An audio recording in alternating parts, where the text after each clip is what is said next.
is no secret, right, that I am a Yu-Gi-Oh baby. I remember talking to Paul from Team APS, and he was talking about all these like Yu-Gi-Oh things from Yu-Gi-Oh history, and I'm like, what the fuck are you telling me? So it is time to have a lesson. It's time for me to go to school. So we will be watching the complete history of the Yu-Gi-Oh meta, part 1, but apparently there's never gonna be a part 2 or 3. So this is all we have. Let us jump into it. Also, before we start, may I just say, this video's on a weird-ass aspect ratio. Like, what is this? In late September of 2001, Yu-Gi-Oh! Duel Monsters began airing in the United States and almost immediately became a cultural phenomenon. The main focus of the show was the titular card game, and its massive success in America guaranteed that a physical version of Duel Monsters would hit store shelves in the near future. The game had already taken off in Japan and proven its potential market value, and so after making a deal with Konami to acquire the Yu-Gi-Oh! License, Upper Deck Entertainment sought to capitalize on the show. Oh my god, yeah, that reminds me. It wasn't you. Okay. This is some Yu-Gi-Oh lore that I knew prior to actually playing the game. I believe originally Yu-Gi-Oh cards were made by I believe Bandai? I believe it was Bandai. And the reason why we have JP-sized cards is because of Yu-Gi-Oh. So fun fact, what they would do, it was actually in kind of like a vending machine. Do you remember those like little like things you would put quarters into?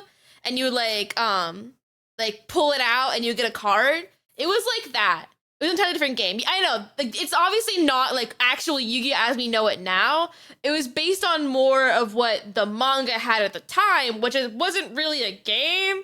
It was more like just like random stuff happening with cards. So Bandai made those cards and they were in like a sort of vending machine style. Let me actually find a picture of it. These are actually the original Yu-Gi-Oh cards. They were based on the anime, I think. So you have Miho there too.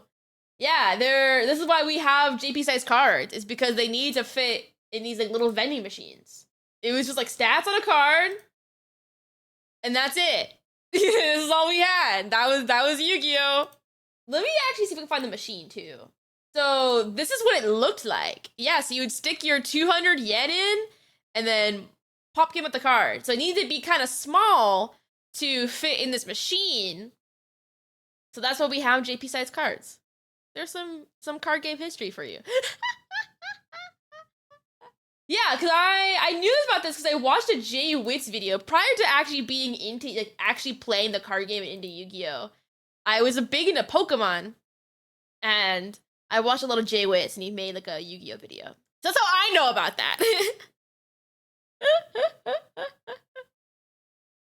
Then Upper Deck happened. Upper Deck is an American company. It's more Konami happened, and then Upper Deck brought it to America, I think. Anyway, back to where we were. Sorry for the tangent. Sorry for the tangent in your little history lesson, but that's... Anyway, back to the video.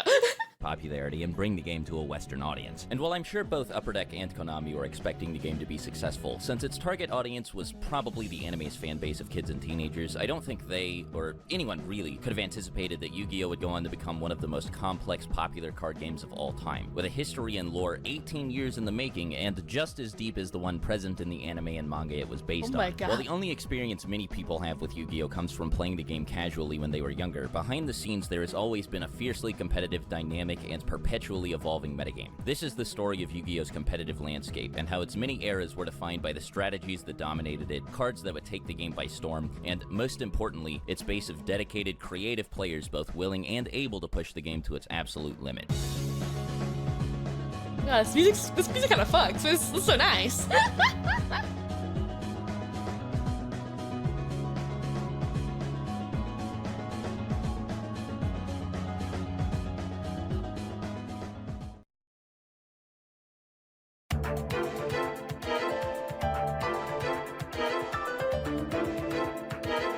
The Yu-Gi-Oh! Trading card game made its debut outside of Japan in March of 2002 with the release of Legend of Blue Eyes White Dragon, and just like the anime had about 6 months before this, the game almost immediately exploded in popularity. Pretty much everyone started playing it. Like, it wasn't just a nerd thing, it wasn't just like a weird person thing. The people that were playing sports were doing it. I mean, boys and girls were all playing it. Pretty much the entire like classroom was playing it. At this point though, the game's appeal, while widespread, was still mostly casual, so there was no metagame to speak of yet. There was like no rule book or anything. This is interesting to bring up. that they're like, oh yeah, everyone played it, everyone knew what they were doing, and I'm like, what? Again, when I grew up, I think I mentioned this on stream before, but I grew up in a retirement town. There wasn't many children. So I didn't even know that like Yu-Gi-Oh was like a real game. I didn't realize that it was like a real game. Like I knew like the anime existed, they made cards, but I didn't think people legit played the game. I thought it was just cards you could buy. And I had them. I had Yu-Gi-Oh cards. I just didn't know what the fuck to do with them. The same with Pokemon, right? I had so many Pokemon cards. Like, I remember my dad would go out for work. He would make sure to, if travel for work, he would go to Delaware, because apparently Delaware doesn't have sales tax? I think? So when he would come back from work trips, he would bring his Pokemon cards, because he bought a bunch. Yeah, that's crazy to think about. But people are like, yeah, I play this all the time. Everyone knew how to play. And I'm like, what? Really? That's crazy. When the cards were rare, like the anime, yeah, when you found cards, you were like, oh my god, whoa, whoa. Retirement no matter knows because an old man. Shut up, leave me alone. Leave me alone. Okay, anyway. LOB didn't really come with anything except packs, so you really had to talk to the store owner to really get some info about the game. But it really was like the recess meta. None of us had sleeves. None of us really had deck boxes. You know, you got the rubber band around your deck in like a plastic baggie. Fortunately, this initial Wild West period was pretty brief. Towards the end of the month, the Yu-Gi-Oh! Trading card game saw another major release, and the roots of the competitive game began to take shape.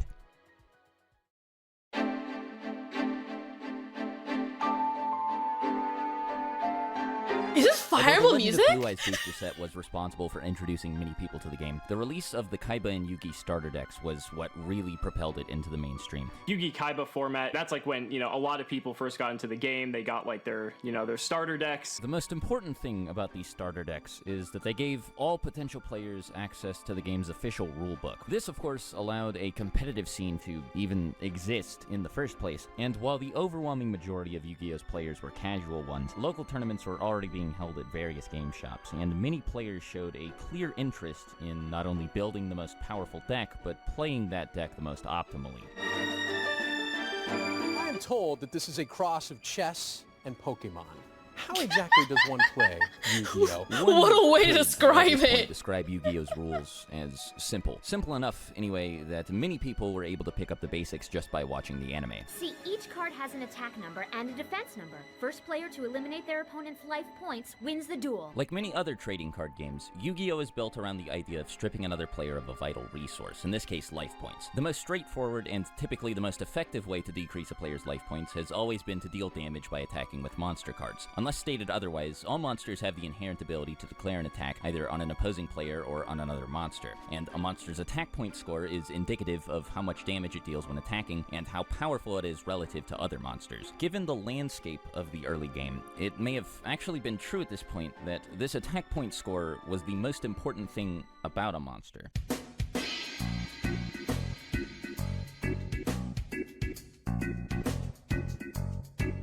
When do we go from 2K to 8K life points? Okay, correct me if I'm wrong, chat. Correct me if I'm wrong. But I believe it was always 8,000 life points, but the anime knocked it down to 2,000 to make the games go faster. And then I think they brought it up to 4,000 to make, what's it called? To make Raw seem cooler, I think is what it was, because they wanted it to like, Raw could like OTK, right? Am I correct? Or something similar to that effect? It is 4,000, right? In the anime, it's like now 4,000, but the first season was 2,000. Yeah, I think it went to 4,000 in, what's it called? I can't think of it. In Battle City, I think it moved. They brought it up because it couldn't directly in season 1. Really? Battle City when the game was actually more of a game. Yeah. I believe Battle City is when they actually formed the game. Like, Duelist Kingdom, it was just like, whatever. I don't know. Attack the Moon, I guess. But by the time Battle City happened, I think Konami actually stepped in and actually made rules for the game. I think. Okay. Anyway, back to the video. I'm sorry for going on tangents. I keep wanting to yap.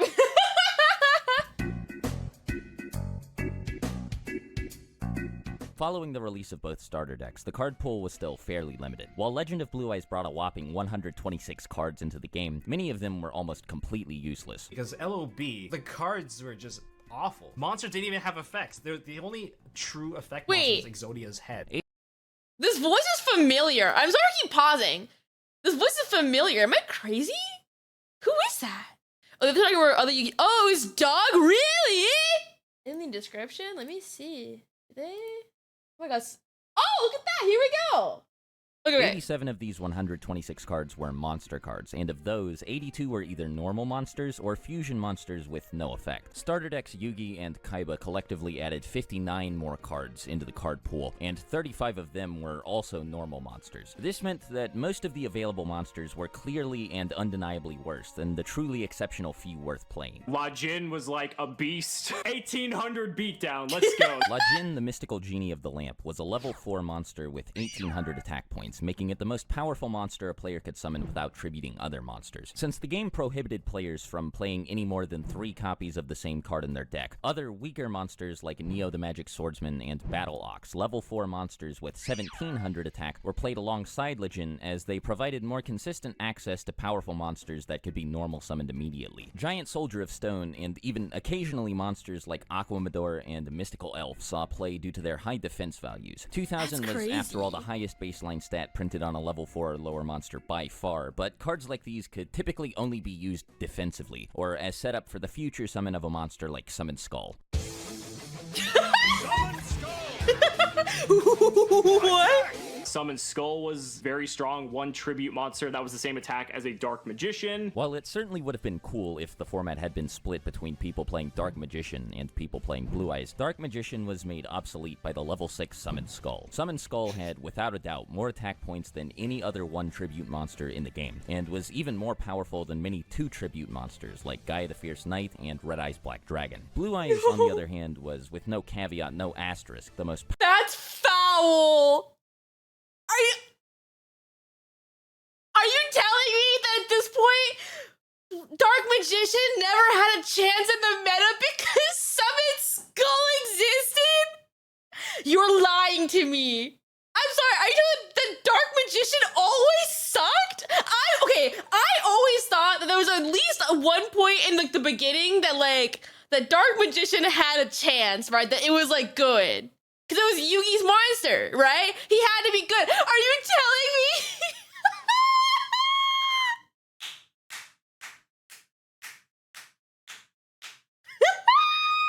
That's so funny. That's so bad. Are you serious? Oh my god. You know what's even funnier? Red is also a level 7 has less attack points. No! Oh my god, I'm about to cry or laughing. That's so bad. Are you serious? I guess I like never thought about it, right? I never thought about it at this point, right, in the game. There was no like a support to do other things with these like anime cards. I never thought of that, right?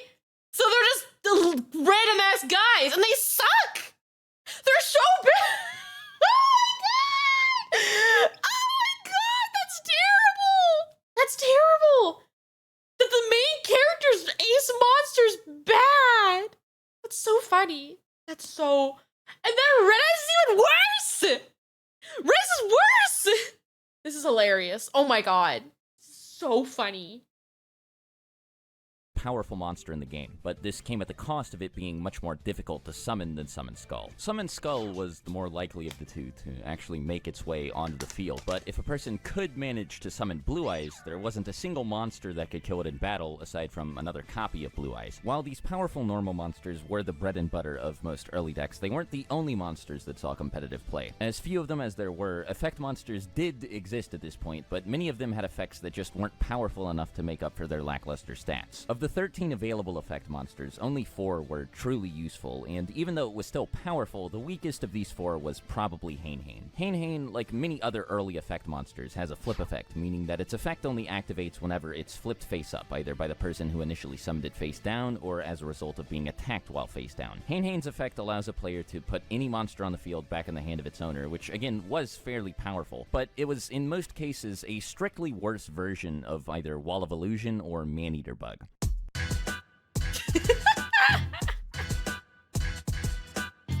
Wall of Illusion was arguably the best of the 4, as it had both a powerful effect and a respectable stat line. Its 1850 defense stat made it powerful enough to survive being attacked by anything that could be summoned without tributing, and on top of that, it would always at least temporarily remove anything that tried to kill it from the field. It effectively served the same purpose as Hain, but unlike Hain, it would usually remain on the field after being attacked due to its high defense stat, and it was also able to remove multiple monsters from the field, since its effect was not a flip effect and instead went off whenever it was attacked, even if the attack destroyed it, and even if it had already used the effect before. This made removing it from the field through battle incredibly annoying, as the only monsters powerful enough to do it had to be tribute summoned, and even if they were able to destroy the Wall of Illusion, they would be returned to the hand afterwards, and their owner would need to go through the process of tribute summoning them all over again. Maneater Bug and Trapmaster, the last of these 4, were, like Hain, flip monsters with removal-based effects. They actually seem to be part of a 3-card series along with Armed Ninja, as each of their effects targeted and destroyed one of the game's 3 core kinds of cards: monsters, magic cards, and trap cards. Nobody played Armed Ninja because most powerful magic cards weren't worth setting face down, and with the sole exception of Swords of Revealing Light, didn't remain on the field after being activated. The ability to destroy monsters and trap cards, on the other hand, was extremely powerful, and more than made up for the pitiful attack and defense scores of both Maneater Bug and Trapmaster. Maneater Bug, Legend, and Wall of Illusion were the game's first true staple monsters, and found their way into many decks, both competitive and casual alike. Trapmaster wasn't quite as omnipresent as any of these cards, but it was still popular among competitive players due to the power of trap cards.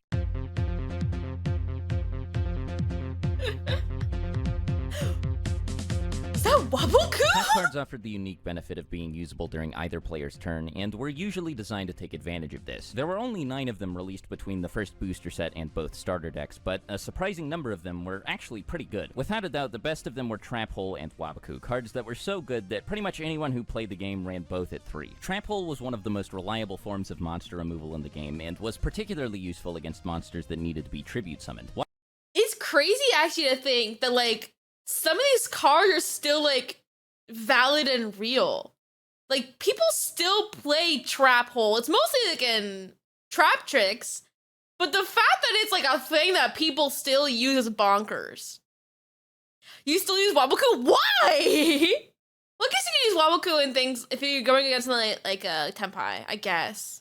Waboku First Edition did not do what the card said it. Really? What did it say? Destiny board uses Waboku? Who plays Destiny board though? Who's playing Destiny board in 2025? Waboku is broken in Paleo and Glad Beast. Really? But yeah, it's crazy to think how these like cards from the very beginning are still viable and still used. That's bonkers. Like most of the monsters, like you're not touching that, right?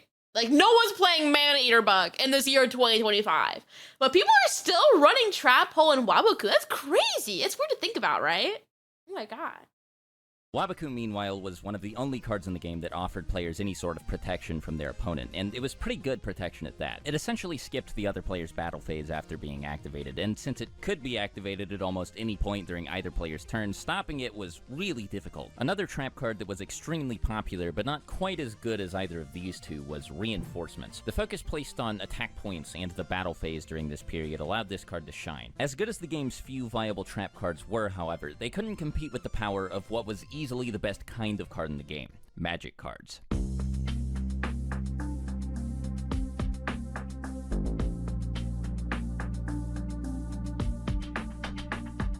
Like trap cards, magic cards had effects that were, at the time, typically much more powerful than those given to monsters. Unlike trap cards and even flip monsters, however, magic cards can be activated immediately, with no setup at all required from the player. This made them inherently more powerful than most monsters. Actually, oh my god, wait, you're right. They called it magic cards.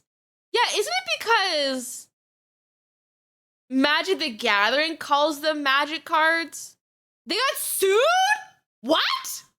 I thought they were like, okay, we should probably differentiate ourselves and did it on their own. I didn't think they got sued. Oh my god. There was a legal action? Oh my god. That's why there's spells now? That's crazy. I mean, I knew the name changed and it was to that effect, right? Because of wizards, but I didn't think they got sued. That's crazy. It's why they got the set got renamed to Spell Ruler to unreprint even then instead of Magic. That's crazy. Yeah, I'll give you that. I think Spell Card does sound better than Magic Card. Mahokolo's better than it anyway. I mean, we're not gonna use the Japanese name though. Anyway, back to the video. We're only 10 minutes in and I keep yapping. And traps for the simple fact that they were much, much faster. Two of the most popular early Magic cards were Fissure and Swords of Revealing Light. These two were pretty similar in function to Trap Hole and Waboku respectively. One could get rid of a monster and the other was a powerful stalling card. Both saw about as much success as the staple trap cards of the era, but they were far from the best Magic cards in the game. They were completely eclipsed by another group of cards, often referred to as the Power 5.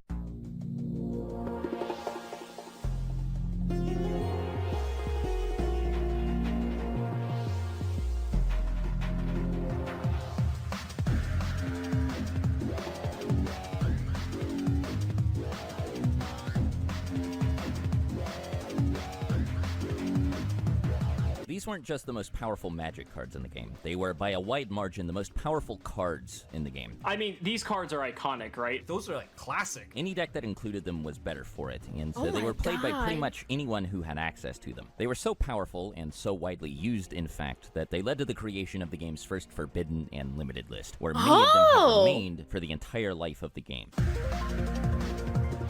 Oh! The first edition of this list went into effect at the beginning of May, but it didn't actually ban any cards. 10 cards were limited and 2 were semi-limited. The first 5 cards to be placed in the limited section were the 5 pieces of Exodia. While these cards did act as Wait. an alternate win condition, I'm sorry. Exodia on launch wasn't limited? You're telling me at the start of the game you could run... Why? That's terrible. That's so bad. That's so bad. How could that happen? You could run 3, but good fucking luck getting all the pieces, I guess. That's still crazy though. Okay. Back to the video, okay. they have almost never been at the center of any of the game's most powerful decks. It was probably for the best that they were placed here, but it's hard to say that this had a substantial effect on the metagame. What ended up being far more impactful was the decision to limit the previously mentioned Power 5 Magic cards. I Okay. can completely understand why these cards were all limited in the context of 2002 Yu-Gi-Oh! Just because these are game/format warping cards for the time. When you have a card that literally just says destroy all monsters on your opponent's field, it's crazy, right? And it's so funny that a card that literally just says draw 2 cards was limited, but like now in modern Yu-Gi-Oh! Sense is banned. That just goes to show how powerful drawing cards is in this game. The 2 cards placed in the semi-limited section were also Magic cards. While card destruction was not omnipresent in the early metagame, it may have been problematic if everyone could play 3 copies of it in their deck. This card in multiple quantities hypothetically makes it very easy to force another player to lose by decking out, and that aside, it was also occasionally played as a powerful draw card since Pot of Greed was now limited. Swords was a pretty big deal because, unlike Waboku, it allowed players to stall for 3 turns instead of just 1. Like, stalling 3 turns was like, oh, I can draw into my Raigeki. This ban list was the last major event of Yugi Kaiba format, which meant that the game was able to stabilize over the course of the next month. With Dark Hole and Raigeki limited, Fissure had become the most consistent way to get monsters off of the field with a card effect. It was one of the most reliable ways to get rid of a Wall of Illusion without attacking it, and it also made committing to a tribute summon too early very risky, which led many players to wait to summon their deck's boss monster until they had at least 2 monsters already on the field. This is one of a handful of reasons that Summon Skull Beatdown ultimately became the best deck of the format. Setting up a field of 3 monsters before summoning the Blue Eyes was pretty tough, and in many cases, even if a player properly played around Fissure, their Blue Eyes would just get destroyed by Trap Hole, or perhaps even Raigeki or Dark Hole. For this reason, those truly dedicated to making Blue Eyes work often played Lord of D and the Flute of Summoning Dragon, cards that could help bypass the need to tribute monsters entirely. A handful of other cards were experimented with and saw scattered success throughout this period, but none would stick around for long. Yu-Gi-Oh! Was on the verge of its first major shakeup, brought about by the June release of its next core booster set.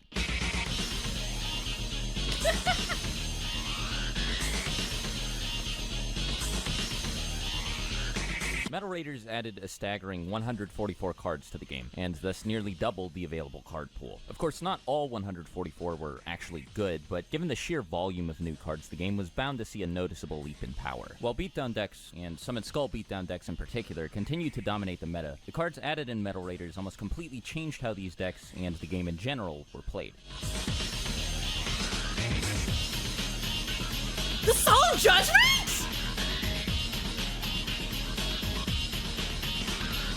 Surprisingly, this set's magic cards were actually largely overshadowed by many of its new traps, which brought with them the idea of a brand new form of interaction, negation. You activated my trap card actually started to matter. Unlike, for example, Trap Hole and Wabaku, these were not cards meant to respond to one action or effect with another. The purpose of these new cards was to prevent certain things from happening entirely. There were 5 new cards with a negation.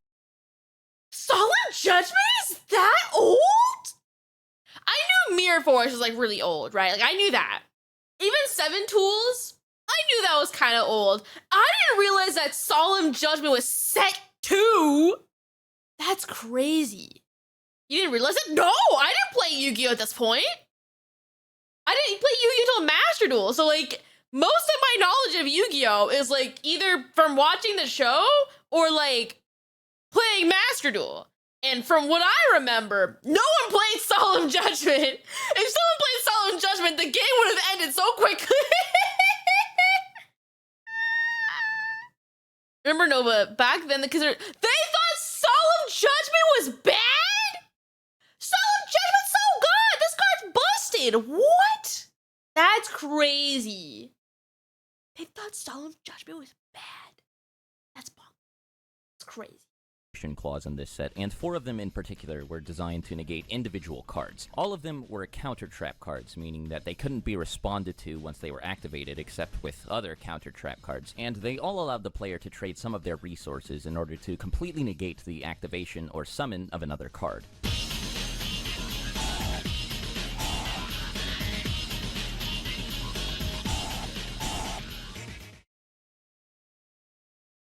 What's interesting is they all asked the player for something different in exchange. They all had a different cost, and because of this, Solemn Judgment and Horn of Heaven saw very limited play. A lot of people did not like Solemn Judgment during its original release.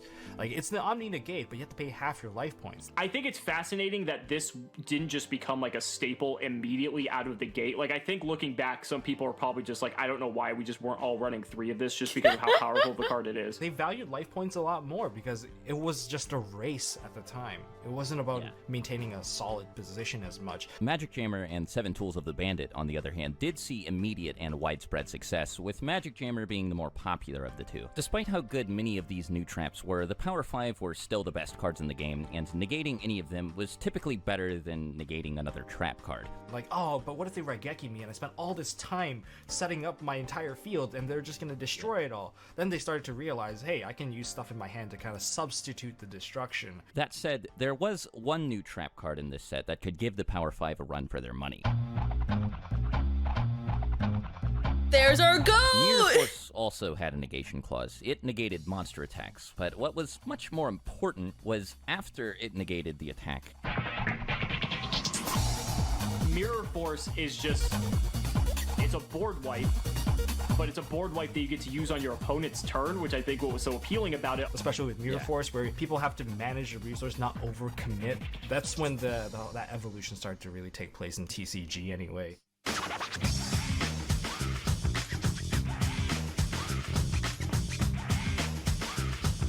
The monsters added in Metal Raiders were just as, if not even more impactful than the new traps. First of all, there were 2 new monsters that challenged La Jin's position as the game's most powerful level 4 monsters, 7-Colored Fish and Dark Elf. These 2 almost immediately made many of the normal monsters that had been popular before the release of Metal Raiders obsolete. With 7-Colored Fish in the game, there was no reason to play Neo or Battle-Ox, and cards like Mystical Elf and Giant Soldier of Stone were a lot less useful than Dark Elf since they couldn't be used to attack. People started to identify, like, they started min-maxing you want to summon a level 4 monster, it has to have 1800 attack, or else it's worthless. This set also included plenty of good effect monsters, and most of them followed the same design philosophy as the ones in Legend of Blue Eyes in both starter decks. A lot of them could be split into groups based on what they were designed to do, and in most cases this was to manipulate and control resources, but unlike their predecessors, these new cards didn't always do so by removing cards from the field. Magician of Faith and Mask of Darkness, for example, allowed the player to recycle magic and trap cards respectively. Equal as these two may seem, Magician of Faith was definitely the better card here. Since magic cards can be activated immediately, recycling them is a lot more effective than recycling trap cards is. Also, at this point, magic cards were just generally better than traps anyway, and most of the good ones were limited to 1 copy per deck. Because of all of this, she was good enough to become a metagame staple, and many people chose to play the maximum 3 copies of her in their deck. While we're on the subject of spellcaster type effect monsters, there was another really good one released in this set.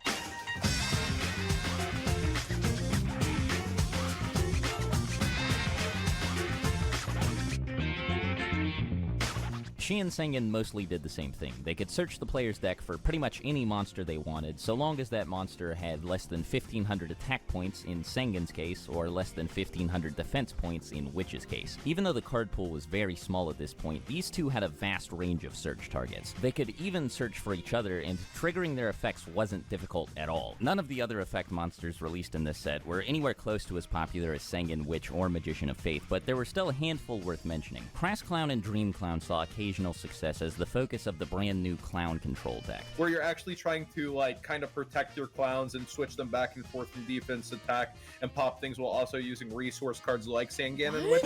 I believe that's one of the other decks that pops up during this era. At the same time, White Magical Hat and Masked Sorcerer laid the foundation for hand control, which was nowhere near as powerful as it would eventually become at this point, but saw light experimentation in a meta that was still mostly dominated by Beatdown and Dragon Rush. The main thing that kept these monsters out of the spotlight was their stats. Unlike most of the other staple effect monsters of the time, these cards didn't do anything upon being sent to the graveyard. In order to get anything out of their effects, players actually needed to keep them on the field, and doing so was pretty difficult when cards like Legion, Dark Elf, and 7-colored Fish were all over the place. The clowns could be protected by cards like Wabaku and Mirror Force, and their effects could be used to get rid of any monsters more powerful than them, but there weren't a lot of ways to reliably trigger White Magical Hat's effect. There were a handful of halfway decent equipped magic cards released in this set that provided monsters with pretty substantial attack point boosts, but none of them were as strong as they needed to be to turn White Magical Hat into an actual threat. There wasn't enough to really buff him up yet. You don't have actually to spare, but like people do start to get the idea that like if I can do that, it's great. The best magic card in the set, without a doubt, was Heavy Storm. This card is Dark Hole, but for magic and trap cards. Oh my god, and it was my invaluable goat! for dealing with problematic pieces of disruption like Trap Hole and Mirror Force. Heavy Storm taught people how to be conservative. It ended up making it to where you just can't set infinite back row. It's like you always have to fear and respect Storm. Because while Heavy Storm was in the format, if you went like set 5 pass, Heavy Storm was going to literally just obliterate you. As with the previous batch of cards, many of these new cards were strong enough that it called for an update to the ban list. In July 2002, just 1 month following the set's release, Mirror Force was limited, and Sengen, Witch of the Black Forest, and Heavy Storm were all semi-limited. As was the case before, most decks were largely composed of a bunch of the same good staples, and only really diverged when it came to a handful of individual cards. That said, Beatdown and Dragon Rush were still different enough that they were given different names, and both were still all over the place. There was now an even more noticeable slant in favor of Beatdown, as the consistency gap between these decks had grown wider. Which of the I do find it interesting though how at this point it's difficult to differentiate decks, right? How they're all kind of just like, I don't know, the same shit, I guess, just like a little bit of different flavor, but you kind of go to the same thing. That's so weird about it, because I feel like Yu-Gi-Oh decks now are very compartmentalized, right? Like, for example, like if you're playing Branded, you're playing Branded. You can throw in another engine to say it's something else, but that's what deck you're playing, right? It's very interesting to think at this point, it's just like, I don't know, they're cards, I guess. Yeah, everyone's board is the same. You're kind of playing the same stuff. So I guess that brings up the question is, was everyone just playing the same deck at that point? Because from what it sounds like, everyone's min-maxing, right? So if you're gonna min-max, isn't everyone's deck just the same? Pretty much. I see. Same deck with slightly different size. I see. So that's where your like not skill expression, like your like style came from, right? Is what your sideboard looked like. Interesting. Competitively, yes. That's what I mean competitively. Like, of course, kids just put cards together, right? They got whatever they had. Because whatever from pack is what you have. I meant like in a competitive sense. If you're building like a deck, like you have access to anything, it sounds like all your decks are the same. Black Forest could grab Summon Skull straight from the deck, and Magic Jammer could negate the Flute of Summoning Dragon. Now that Mirror Force was also a part of the equation, actually keeping a Blue Eyes on the field was slightly more challenging, and while this applied to beatdown players as well, it was a far less serious problem for them due to how much easier it was for them to summon their boss monster. Dragon Rush players could still take advantage of the new search network by using either Sengen or Witch to retrieve Lord of D, but this was only helpful if they had both the Flute of Summoning Dragon and one or more dragon monsters to summon with it already in their hand. Another big way this format differed from the last was in the availability of staple cards. Most of the good stuff released before Metal Raiders was included in one of the two structure decks, the only exceptions being Raigeki and Pot of Greed. Both of these cards were also pretty affordable, especially when compared to Mirror Force and Magic Jammer, which demanded a much heftier price. Other cards like Heavy Storm and Seven Tools were also somewhat pricey, so this time around, many of the format's best cards didn't see as much play as they otherwise would have, solely due to how expensive they were on the secondary market. And as bad as this may have seemed at the time, this problem was about to get a lot worse. In the months following the release of Metal Raiders, Yu-Gi-Oh's competitive scene began to pick up steam. There were no high-profile tournaments to speak of yet, but sanctioned events were hosted locally and regularly at game stores all over the world. Perhaps to incentivize players to attend these events, licensed tournament stores were given tournament packs, unique boosters that could only be obtained by participating in an official tournament. The first tournament pack entered circulation on September 1st, and it introduced 30 new cards to the game. Most of these new cards weren't any good. As a matter of fact, all of them were pretty awful, except for one. Mechanical Chaser. If you played Yu-Gi-Oh back in the day, you understand Mechanical Chaser's legacy. 1850. The one card to beat Lejin. Is that what they're afraid of? Is that he's 1850?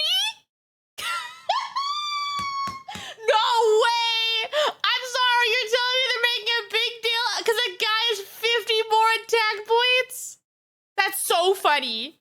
The point difference is massive. You're lying to me.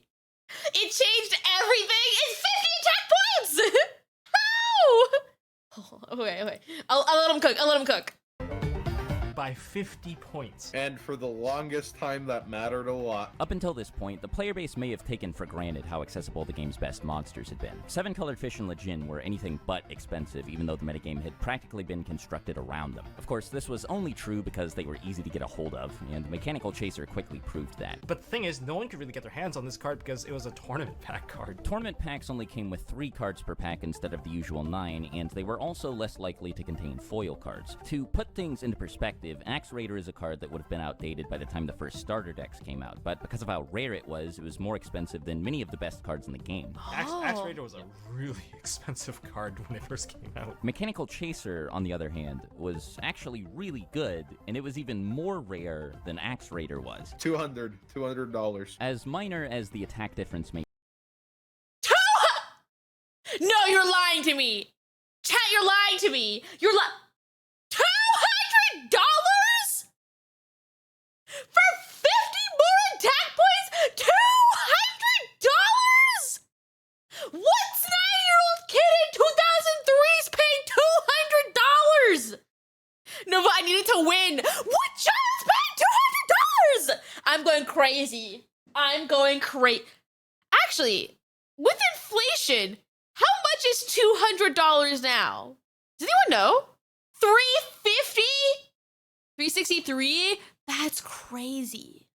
People are paying $360 for 50 more attack points. That's crazy. That is insane.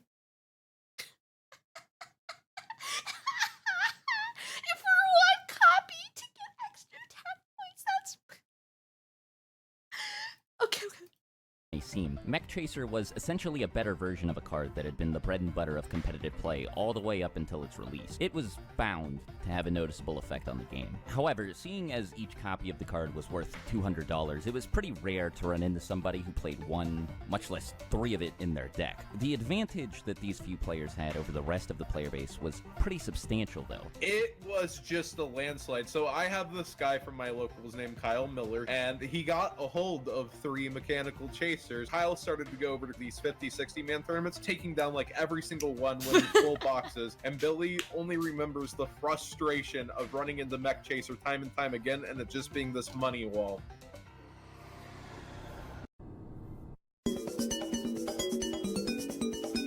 Two weeks after the release of the first tournament pack, Magic Ruler made its way onto store shelves. While Metal Raiders did much to expand the game's pool of viable trap cards, as its name implies, this set was heavily focused on Magic cards. This Matt Steel? Oh my god.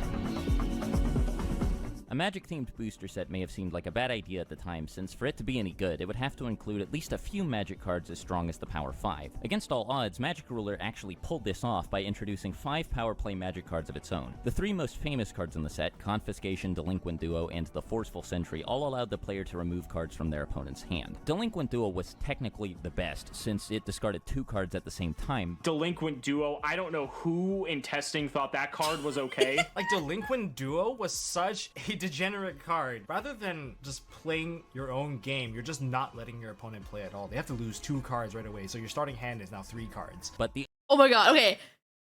Okay, this is actually funny, because I remember when I was playing V-Card with Joseph, right?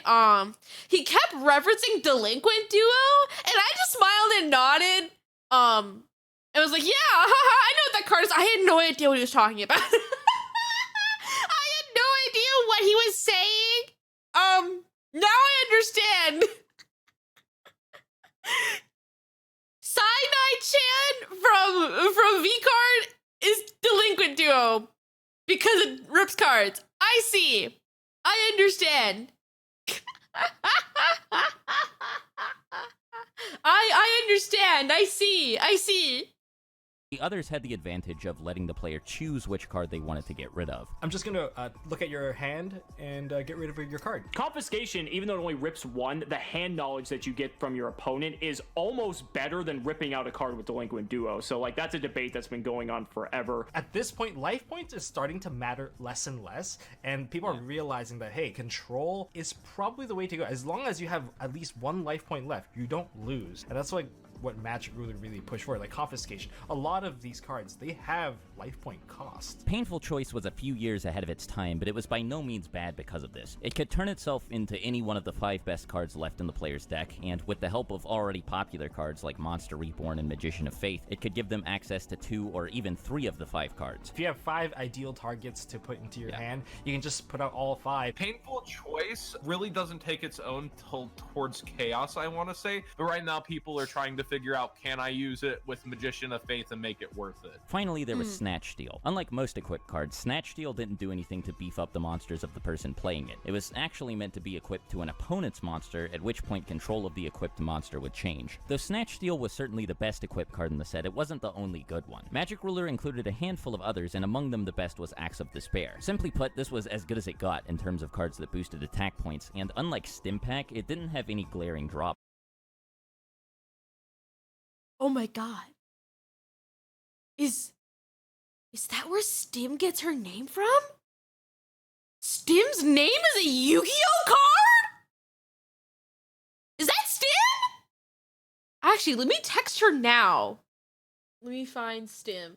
Hi, Stim. Is your name from a Yu-Gi-Oh card? Yeah, it's Stim Pack VT. Okay, I just messaged Stim. I'll report back soon. Also, it's also weird to think about that Snatch. Wasn't Snatch Steal banned till recently? So many of these early cards are just broken. They're just crazy. And Magic says no, it'd be crazy. It'd be so funny. It's like, haha, no, I just thought it sounded funny. Oh my god. Okay. Start the video. Drawbacks.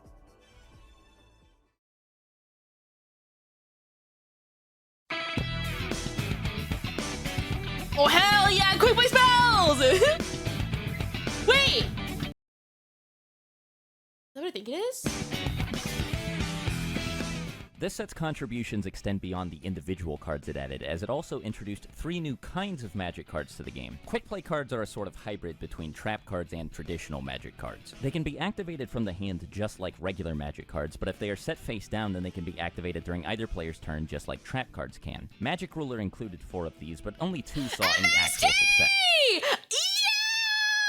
Oh my god, we got MST! It's just really funny to think about, because didn't we just get was reveal a new archetype for MST, where MST now actually negates? I think it's like a continuous battle that says if you activate, or maybe it's a monster, I can't remember, that says if you activate MST, it also negates. That's crazy! MST negates now! It just took like, I don't know, like 25 years, but we did it! Actually, no, like more like, what?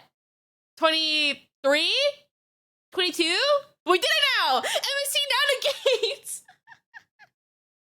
Rush Recklessly was like reinforcements, but better in every way. It didn't need to be set before being used, and it also offered a bigger attack boost. It wasn't as strong as Axe of Despair, but it was far more versatile, and it wasn't really susceptible to being destroyed the same way equip cards were. This was also fairly important following the release of Magic Ruler, since the set also featured Mystical Space Typhoon, a new way for players to remove threats in the back row. While the card lacked the overwhelming power of Heavy Storm, like Fissure, it was a much-needed alternative to a mass removal card that many players ran as many copies of as they could. Spell and trap destruction back in the old days of Yu-Gi-Oh, they viewed it as like, wow, this card is really powerful. Continuous cards are exactly what they sound like. They stay on the field after being activated until they're destroyed. There were also 4 of these in Magic Ruler, and while none of them were good enough to be staples, 3 of them formed the backbone of the first popular burn deck.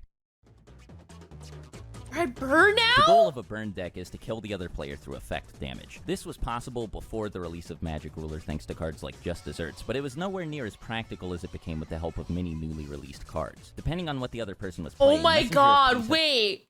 Okazi was my go in, Duels of the Roses. I forgot which duel it was, but I was fighting for my life, so the only way I was able to survive was burning.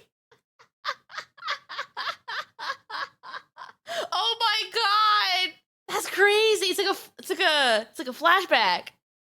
As it became with the help of many newly released cards. Depending on what the other person was playing, Messenger of Peace had the potential to be a strictly more powerful version of Swords of Revealing Light. Though it couldn't stop the other player from attacking with weaker monsters like Sengen, it was perfectly capable of keeping the game's most powerful monsters at bay, and this was important as it meant that anyone who played it had significantly more time to accrue resources that they could use to burn through their opponent's life points. Cards like Ukazi and Just Desserts were obviously effective enough at this, but they couldn't hold a candle to Toll and Chain Energy.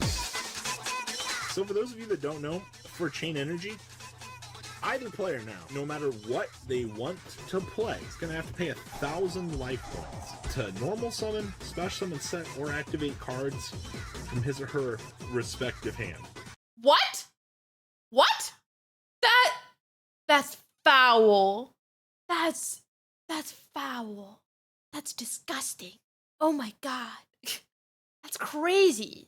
Also, I've been informed by Stim that her name's not from Yu-Gi-Oh! It's from Fallout. The more you know. Thanks, Stim. You see it in Magical? I have never seen this before. Will it still work in today's environment? Probably not, because removal is so easy. But it is very funny. I like this. This kind of fucks. It still seems like I have never seen this before. Oh, God. Oh, boy. Our opponent drew Toll. So each player is going to have to pay 500 life points to advance on that game state. What a combo. Enjoy only playing 5 cards, by the way. This is really edgy game state. Like, holy shit. This might go to deck out.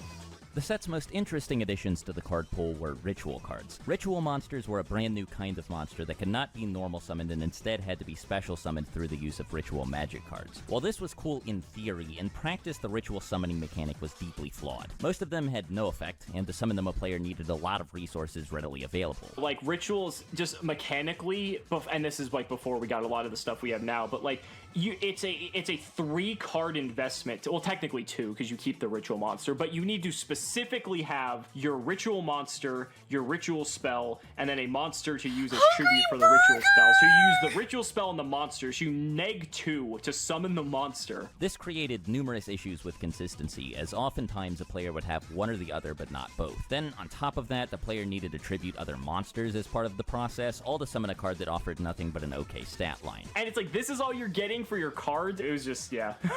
The only exception was Relinquished, who actually had an extraordinarily powerful effect. It was also by a wide margin the lowest level ritual monster in the game, which also meant that it was the easiest to summon. These things weren't enough to completely make up for the previously mentioned issues with ritual summoning, but it brought enough to the table that it was occasionally played. Only in decks built specifically to take advantage of it, however.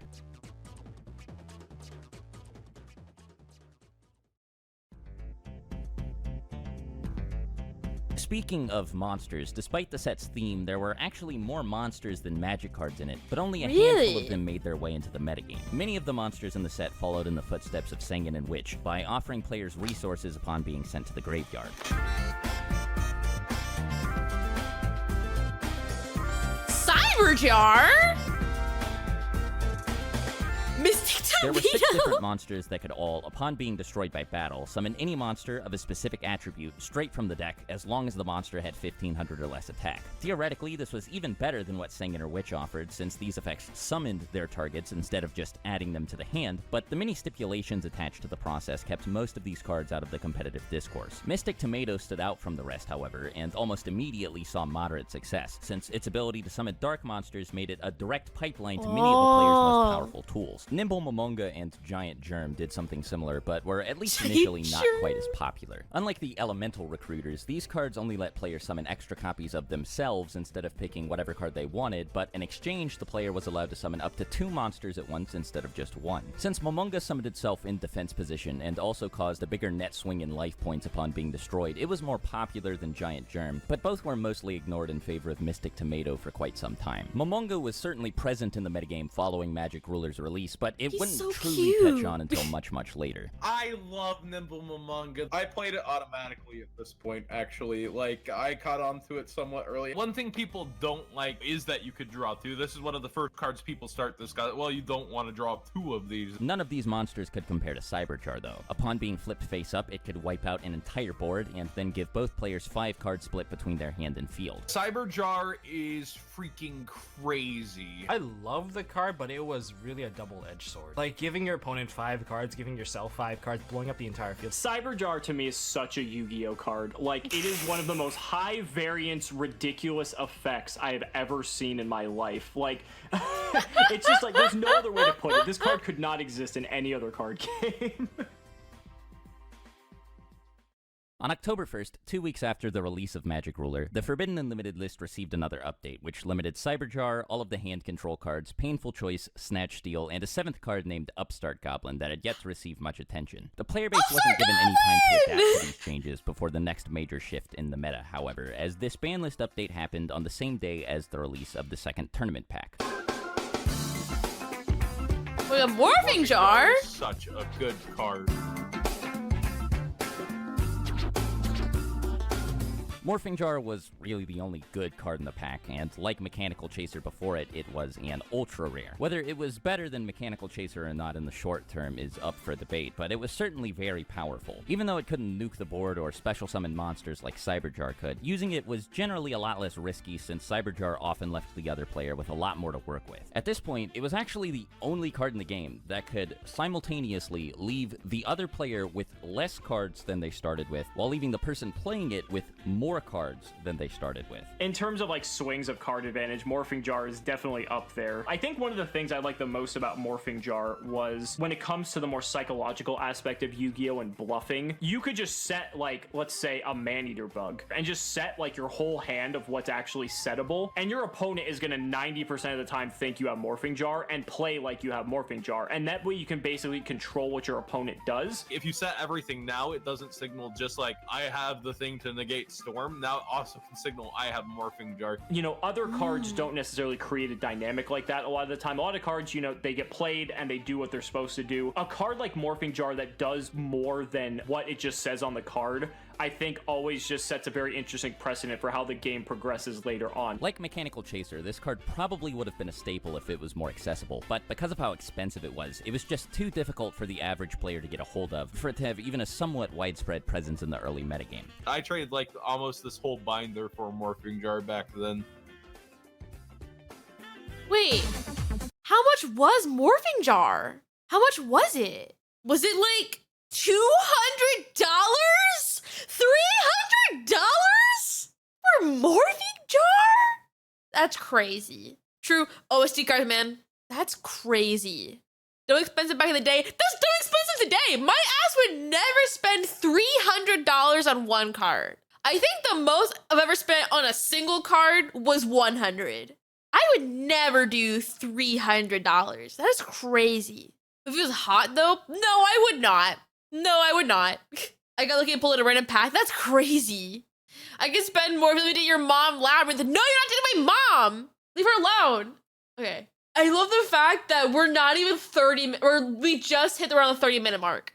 We're 36 seconds in, or 36 minutes in, of a 2-hour video. It's so over.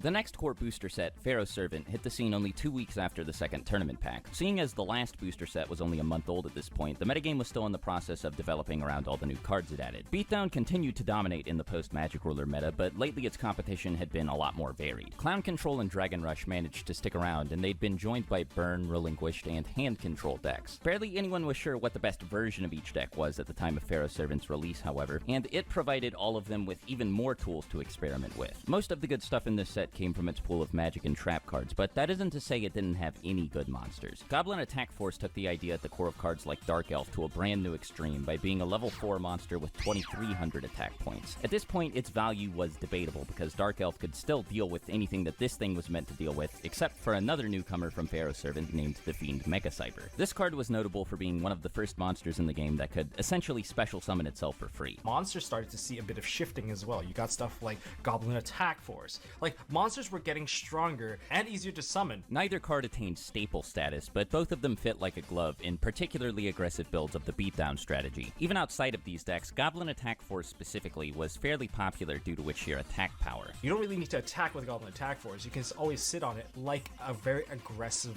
wall of some sort. This set also introduced a new member of the Jar series of flip monsters. Like Morphing Jar and Cyber Jar before it, Morphing Jar 2 was a complete blowout whenever its effect resolved. Its power ceiling wasn't quite as outrageous as its predecessors, but unlike both of them, it could effectively end the battle phase since it got rid of all attack position monsters on the field, and all the monsters that replaced them had to be set face down. Morphing Jar 2 was the most annoying card, combined with Morphing Jar 1. The thing is, Morphing Jar 2 could summon out just more Morphing Jar 2 over and over and over again to mill out someone's entire deck.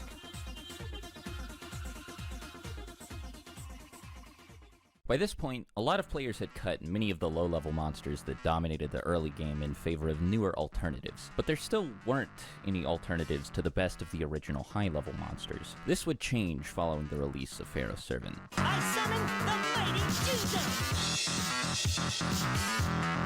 Jinzo almost immediately replaced Summon Skull as the best boss monster in the game. While its attack stat wasn't quite as high, this was hardly a problem thanks to its power.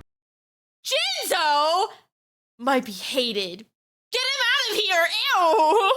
Get him out of here! Get him out of here! Also, hi, Gage. Do you have any of these fancy, expensive cards, Gage? From this? That are like the $300 ones that are $300 for no reason? Fucking Jinzo might be hated. I hate him! I've only been against Jinzo once, but it was the worst. Novix Jinzo when? Ew! Of course, a lab player hates Jinzo. Yeah, and I was playing fucking lab! You have a $2,000 morphing jar? Where do you get these from? What? I always forget that Gage has an expensive Yu-Gi-Oh collection. Gage, how much do you think your whole Yu-Gi-Oh collection in total would cost? Like a rough ballpark. How much do you think it's worth? 30K? That's crazy. You can sell that to put a down payment on a house. That's crazy. Gage, I think you should do that. I think you should sell your Yu-Gi-Oh collection to buy a house.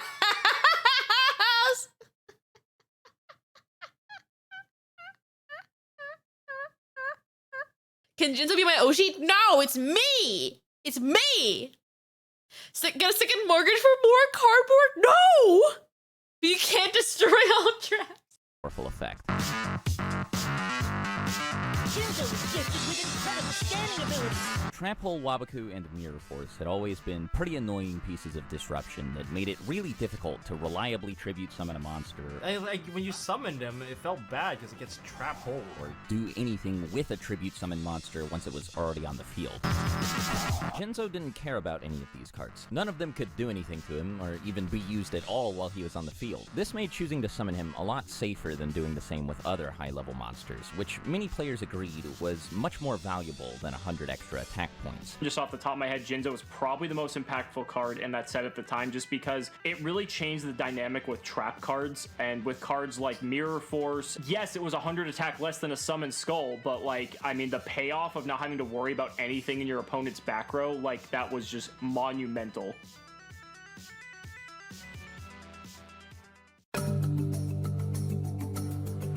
Imperial Order? I activate Imperial Order for a mere 700 life points per turn. This card cancels out all your magic cards. Pharaoh's Servant also introduced the ultimate foil to Jinzo, a continuous trap card named Imperial Order. This was, without question, the single best trap card released up to this point, even eclipsing Mirror Force in terms of potential impact. Order was frustrating all the way through Chaos, man. Your power cards are so many spells. Magic cards were still the strongest type of card in the game, just like they always had been, so the ability to deny another player access to them altogether was obviously very useful. Since it was a trap card, Order could also be activated in response to magic cards, allowing it to act as a sort of pseudo-magic jammer. Its optional maintenance cost also meant that, on top of everything else, the person playing it could get rid of it whenever they felt like it by simply choosing not to pay for it. Imperial Order, like right now, of course, we got the errated one where you can't turn it off manually. But back then, it was just a free spell negation. You had like Solemn Judgment, Magic Jammer, but Imperial Order was like, you just activate this card, you just got a free negation and you don't keep it. Yeah, like you could choose when to turn it off, and that's what made it so powerful. The fact that now you can't is, I honestly think they should have made it that way in the first place because it would have been a stronger balancing mechanism. Even to this day, Imperial Order is still played because spell cards are one of, if not like just the most powerful card type because of just how much they allow you to do. And Imperial Order being just one of the biggest roadblocks in wanting to play spell cards, it's legendary. Jinzo was one of the only ways to deal with this card, since Order negated most of the back row removal that existed at this point. As a matter of fact, perhaps as a direct response to Imperial Order, Pharaoh's Servant introduced players to Dust Tornado. This was essentially Mystical Space Typhoon in the form of a trap card, which under most circumstances... Wait, Dust Tornado's that old too? Dude. I feel like my worldview is changing. So many cards, I'm like, it's not that old, or that old. That's crazy. Oh my god, we'll go back. Okay. It's strictly worse. But the presence of Imperial Order in the metagame made this card a necessity, since it was, aside from Jinzo, one of the only reliable ways to remove the card from the field.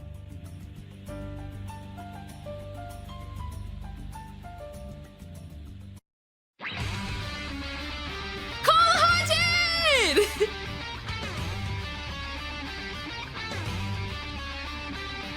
Wait, oh no. First, I got the cross out.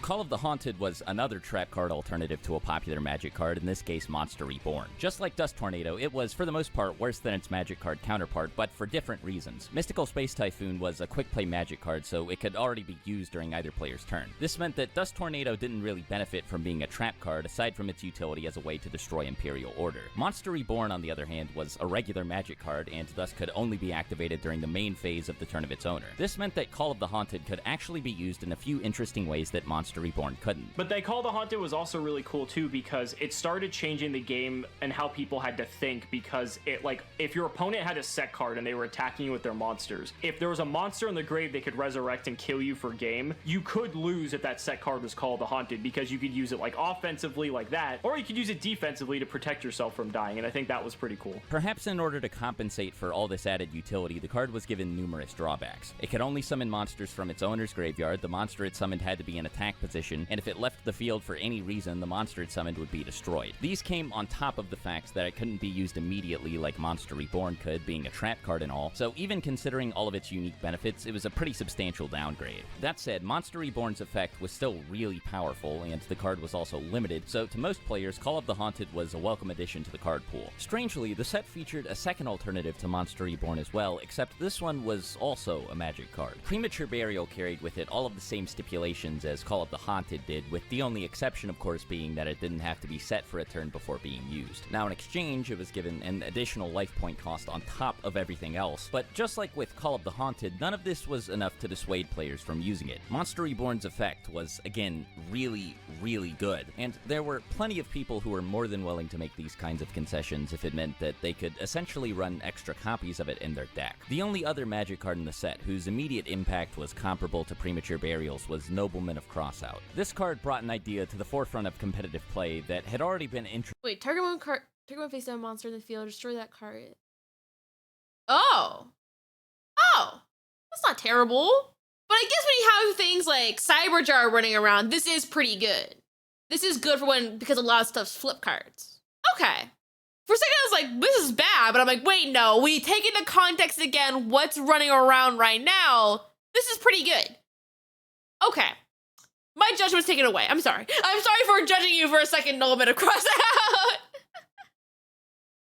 introduced but had yet to truly catch on. It removed from play. Instead of simply sending certain cards to the graveyard, some cards forced others to be removed from the game entirely, and this was the first high-profile card designed to do that. While this alone would have been enough to set the card apart from other one-for-one removal cards like Fissure and Mystical Space Typhoon, it took things a step further by removing from play all copies of its target from both players' decks. This card was extremely useful given the growing power and popularity of flip monsters, and was one of the only ways aside from Raigeki and Darkhole to deal with them. Yeah, Oh, wait, at this point...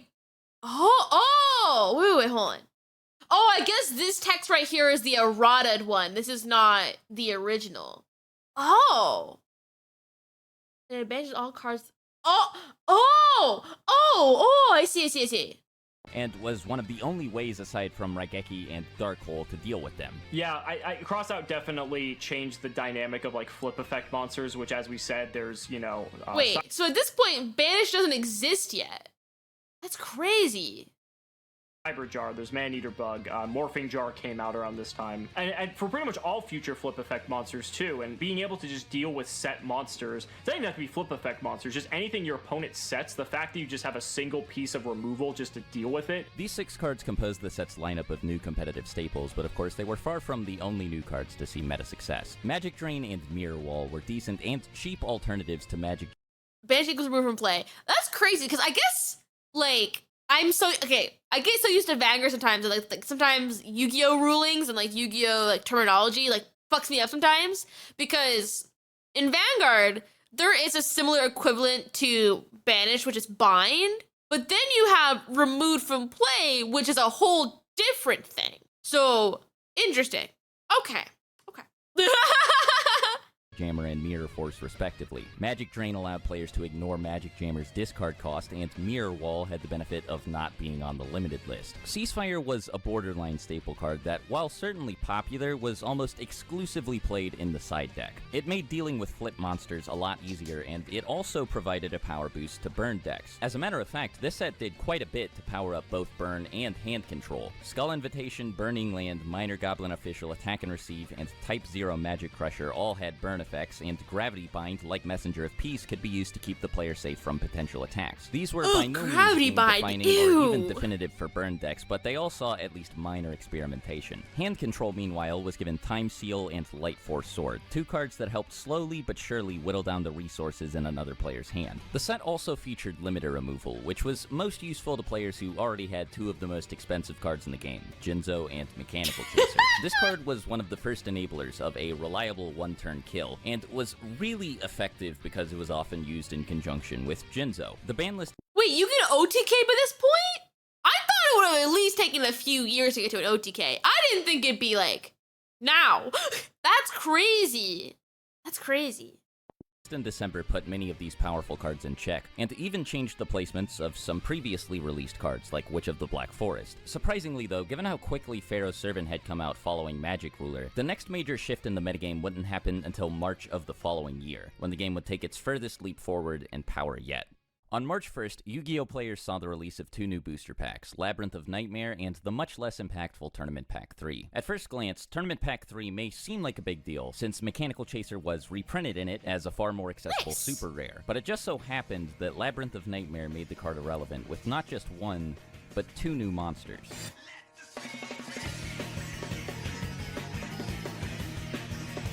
What?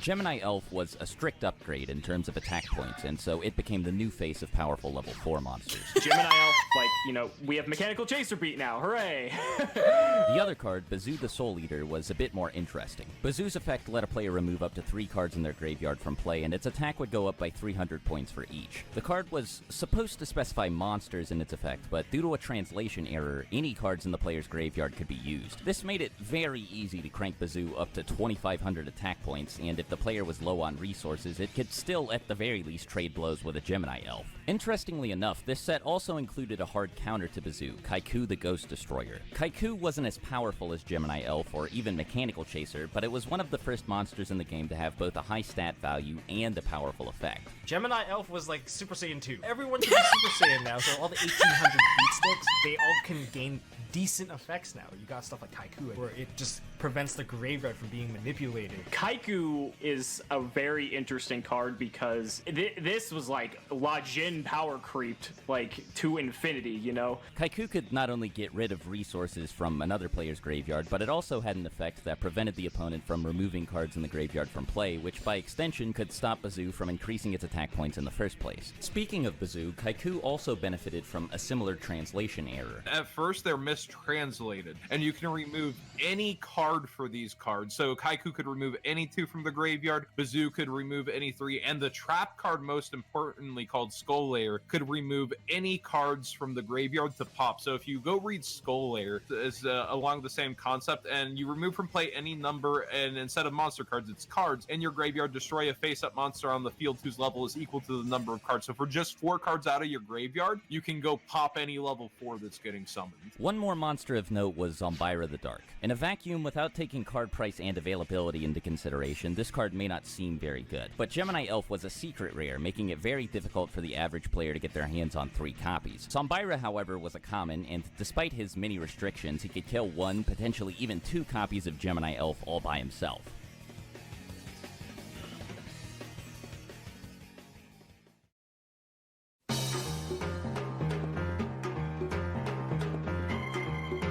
As a tribute? You know how we stand?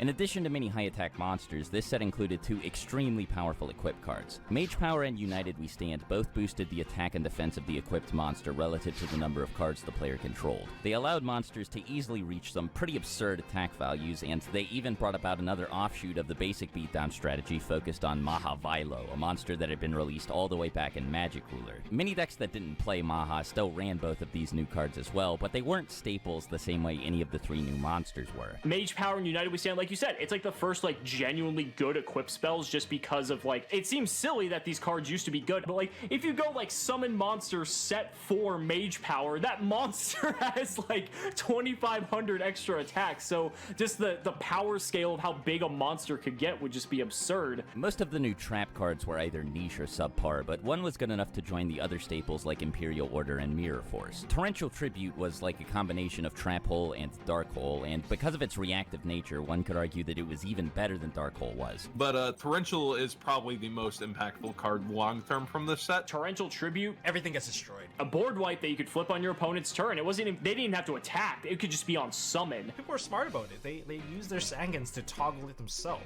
People had to learn how to play around that card. Again, it kind of created the heavy storm dynamic where you had to be more conservative in thinking and respect your opponent's back row, because it's like, if they have Torrential, I might just lose the game. So a lot of times you might see older Yu-Gi-Oh players not playing into it by overcommitting to their board and summoning a second monster. They might just poke with like whatever monster they have on the field, because if they have the possibility of not running into torrential, they're not going to. And so that, again, it just taught players to be very conservative. Jar of Greed and Magic Cylinder saw occasional play as well, but neither came Magic close to offering the Cylinder? power of torrential tribute. What really pushed this month over the edge was the simultaneous release of Starter Deck Joey and Starter Deck Pegasus on March 30th. Though many of the best cards in both decks were just reprints from older sets, they each included one of the best cards in the game.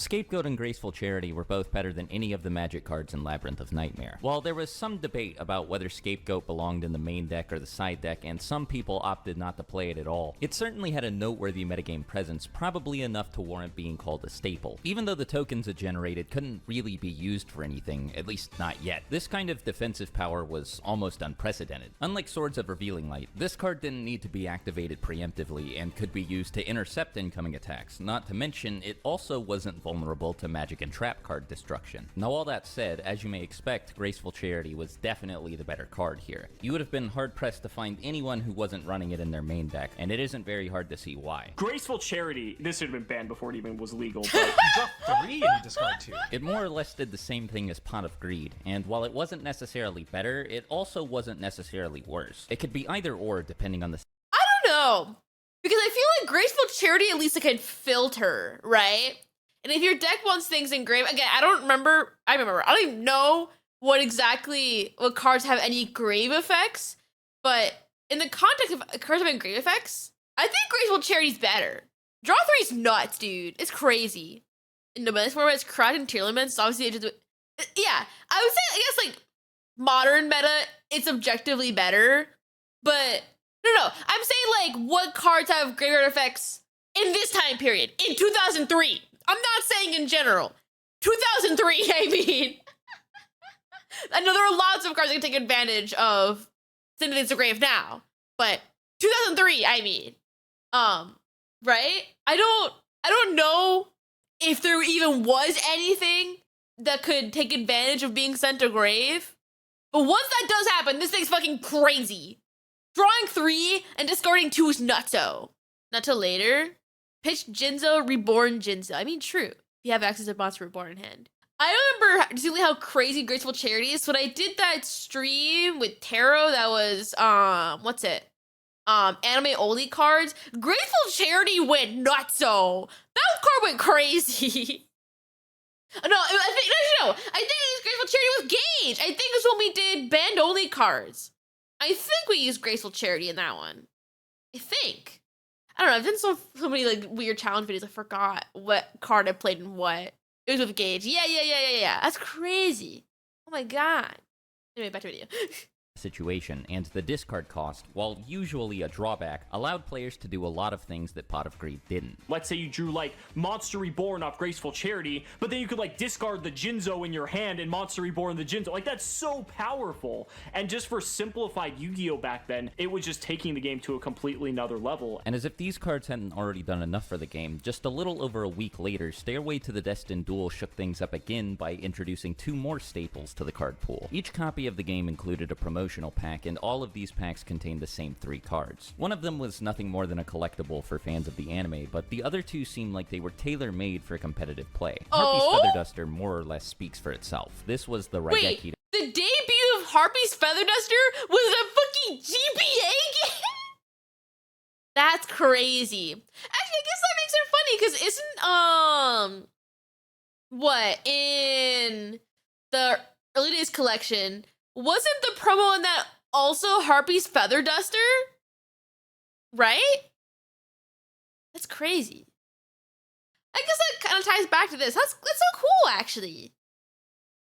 Anyway, back to video.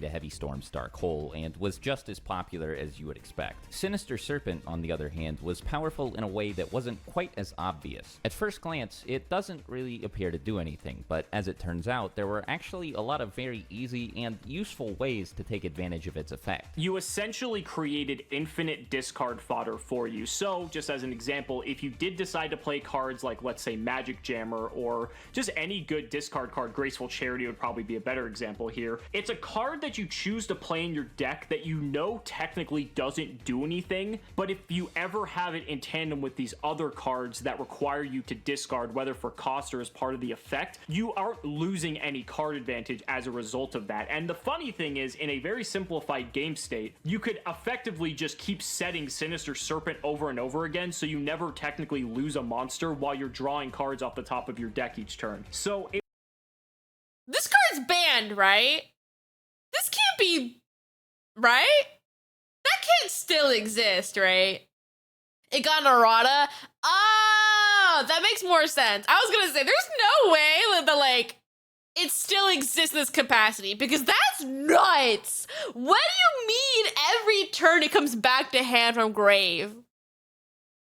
That's crazy. That's broken.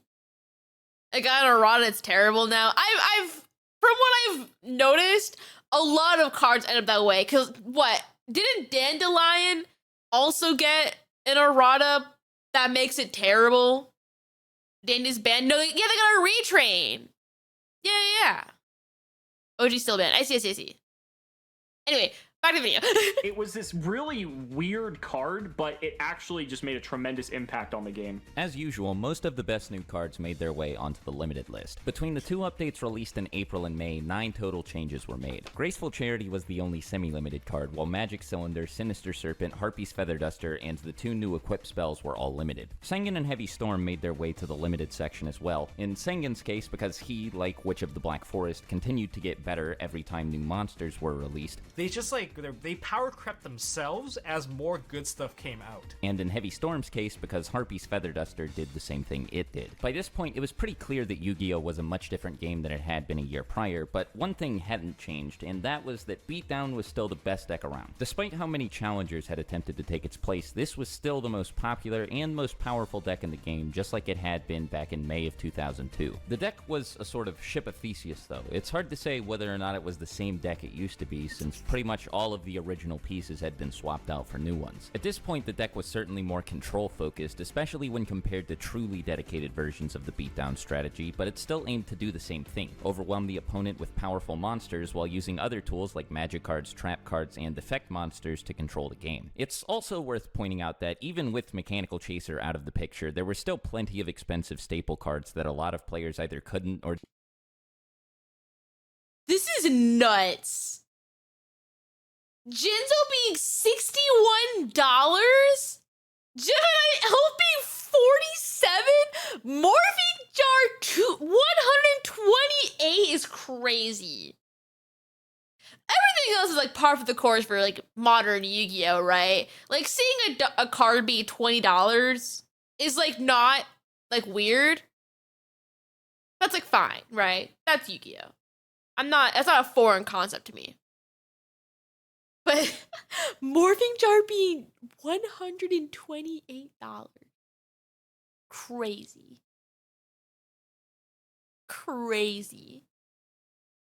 Yeah, everything in this list now is like a few cents. Like, depending on the printing, of course. I'm sure there's certain printings of these are like busted and expensive. But if print doesn't matter, yeah, I'm pretty sure all this is like dirt. It's crazy.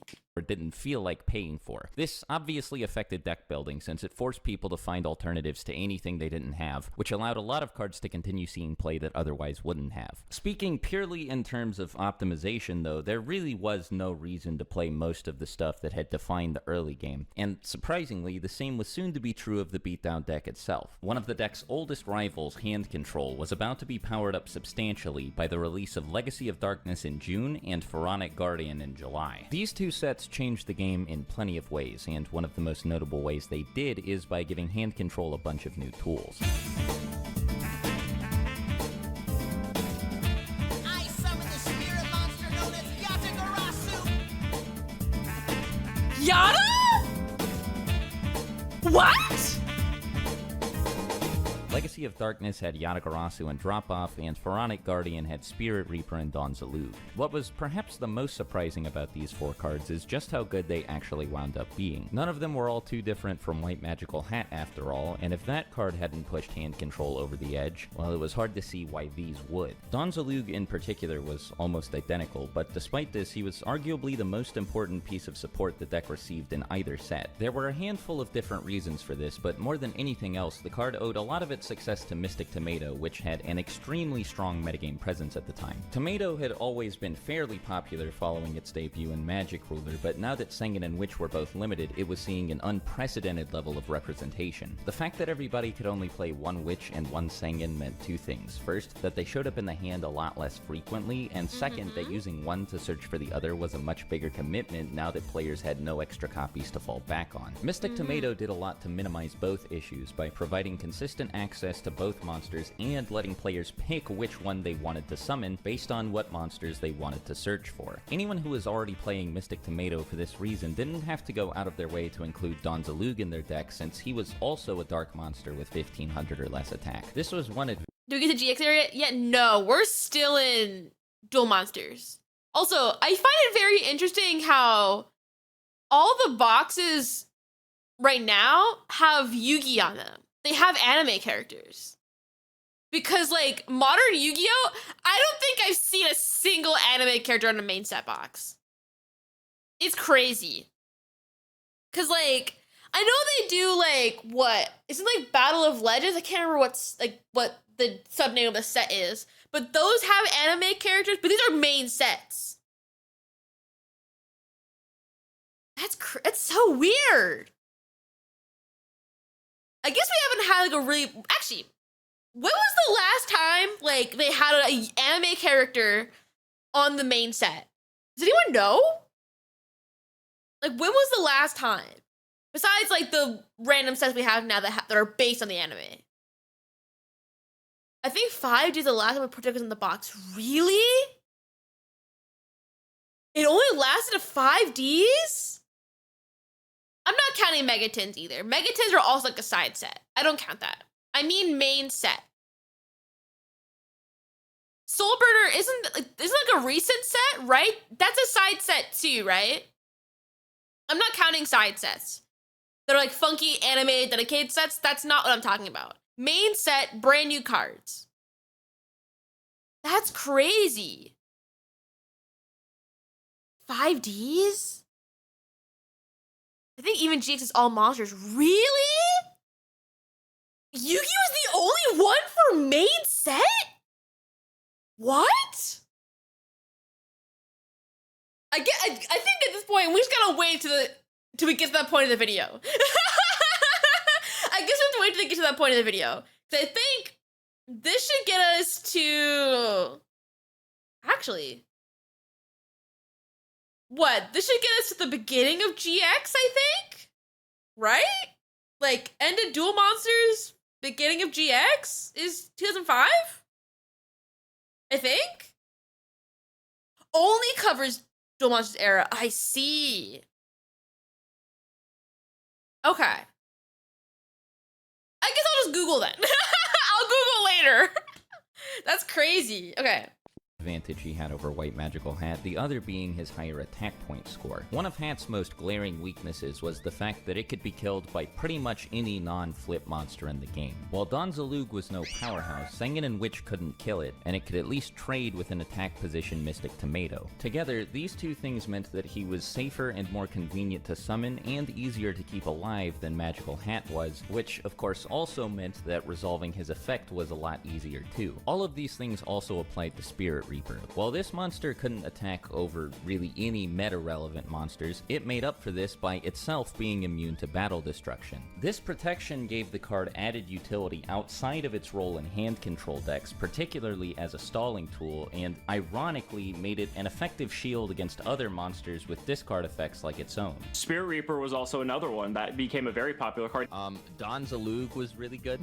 Donzalug was broken. Even when they weren't actually able to resolve their effects, effects, both monsters, Donzalug in particular, were capable of applying a lot of pressure by simply being on the field. It wasn't uncommon for players to use cards like Raigeki and Mirror Force just to kill one, or to search for Gemini Elf with Witch for the same reason. Conversely, they also made a person's power cards more valuable, not just because they could be used to get rid of either monster, but also because it was easy for both Donzalug and Spirit Reaper to take advantage of big swings in momentum. Following up a Raigeki or Dark Hole activation with an attack from one of these two was an often devastating 1-2 punch that was very difficult to recover from, and there were plenty of other cards floating around the meta landscape that could generate similar openings for them. A lot of this also applied to Yata-Garasu, and that's to say that Yata was good for many of the same reasons that these cards were, but it was Yata-Lock different time! in a few ways that were, while subtle, still very important. One of the most unique things about this card was that it didn't have a discard effect, but instead forced whoever it dealt damage to skip their next draw phase. Now, at a glance, this may seem almost identical to the effect of a card like White Magical Hat, since both have the same activation conditions and both leave the opponent with one less card in their hand.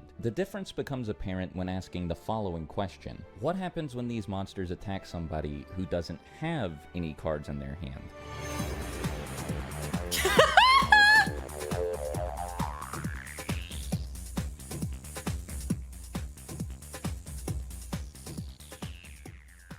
Due to the nature of their effects, there was actually a universal way to play around most of the hand control monsters already built into the game. Many players, upon seeing a Spirit Reaper or a Donzalug that they didn't have an answer for, would begin setting as many cards as possible from their hand to the field. These monsters, and even cards like Delinquent Duo for example, couldn't force someone to discard cards they didn't have to begin with, after all. From a certain perspective though, you could say that's exactly what Yata-Garasu did. This was the only hand control monster that could actually stop the player it attacked from getting a hold of new resources. Now, under normal circumstances, practically speaking, an attack from Yata-Garasu wasn't any more devastating than an attack from Zalug, Reaper, or Magical Hat. If any of these monsters attacked the player with 4 cards in their hand, then after their next draw phase, they would still have 4 cards in their hand as opposed to 5. Where things diverge a little bit is what happens when these monsters attack somebody who doesn't have any cards in their hand. In 3 of these 4 cases, the effects won't actually do anything, and the attacked player will have 1 card in hand after their next draw phase. In Yata-Garasu's case, however, after the draw phase, the attacked player's hand will still be empty. This player, now completely out of resources, would, under normal circumstances, not be able to do anything to protect themselves from being attacked by Yata on their opponent's following turn, and so their draw phase would be skipped again on their next turn, then again on the turn after that, then again on the turn after that, over and over and over until they finally ran out of life points.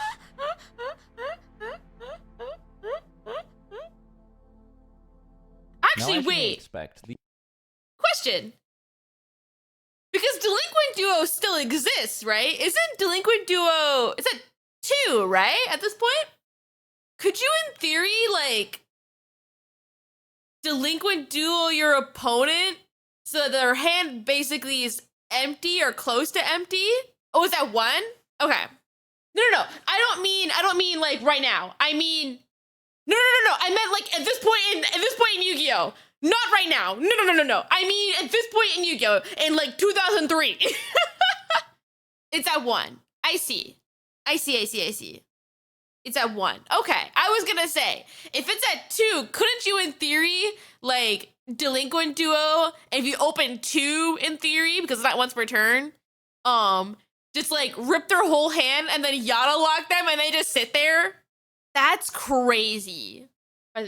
These 3 monsters weren't the only powerful newcomers. Both sets offered players quite a few powerful monsters to experiment with, and many of them helped beat down just as much as some others helped hand control. Legacy of Darkness in particular featured plenty of new tools for beatdown to use, including 2 new level 4 monsters that both had 1900 attack points. Both monsters had unique stipulations attached to them, so they weren't quite as practical to use as Gemini Elf, but they were a lot easier to get a hold of. Accessibility aside, Spear Dragon's effect actually made it fairly popular. It was one of the first meta-relevant monsters with a piercing effect, which basically meant that whenever it attacked a defense position monster, it would still inflict battle damage to the person who controlled it. This was a pretty big deal, since its presence in the game made setting low defense monsters like Magician of Faith fairly risky when a player was low on life points. This added a brand new layer of depth to the game and changed the way a lot of players approached its later stages. Now, despite how good it was, Spear Dragon did have one fatal flaw, that being its Goblin Attack Force-esque drawback, which left it helpless for an entire turn after it declared an attack. Fortunately, unlike Goblin Attack Force, it didn't have to stay in defense position for 2 turns, but that being said, it did still have 0 defense points, so it was really easy to get rid of. While it was in defense position, it was ironically actually a perfect attack target for other copies of Spear Dragon, so doing anything with this card when low on life points was pretty risky. There was also another monster with a piercing effect in this set, the level 5 Air Knight Parshath. This card was interesting because it had to be tribute summoned despite the fact that its attack point score was the same as Spear Dragon's. It didn't have all the other drawbacks, but tribute summoning was a pretty big investment, especially without the trap protection offered by a card like Jinzo. That said, Parshath was similar to Jinzo in the sense that it made up for its relatively low attack power with the strength of its effect. Anytime someone used it to deal damage to their opponent, they got to draw a free card. It was like a sort of reverse White Magical Hat or Dawn's Alug, except because Parshath dealt piercing damage and had a much higher attack stat, its effect was significantly easier to trigger. Given the current meta landscape and the growing power of hand control, an effect like this was extremely valuable, and ironically, at a time when cards being discarded from the hand was more common than ever, the fact that Parshath needed to be tribute summoned wasn't as relevant as it otherwise would have been. On that note, there was actually another fairly meta-relevant one tribute monster in Legacy of Darkness, and it couldn't be special summoned from the graveyard like Jinzo and Parshath could. Dark Ruler Hades was a level 6 Fiend monster that actually had both of them beaten in terms of attack power, and while it was sometimes a bit less convenient to summon than they were, when it did hit the field, it had the potential to be just as I just realized,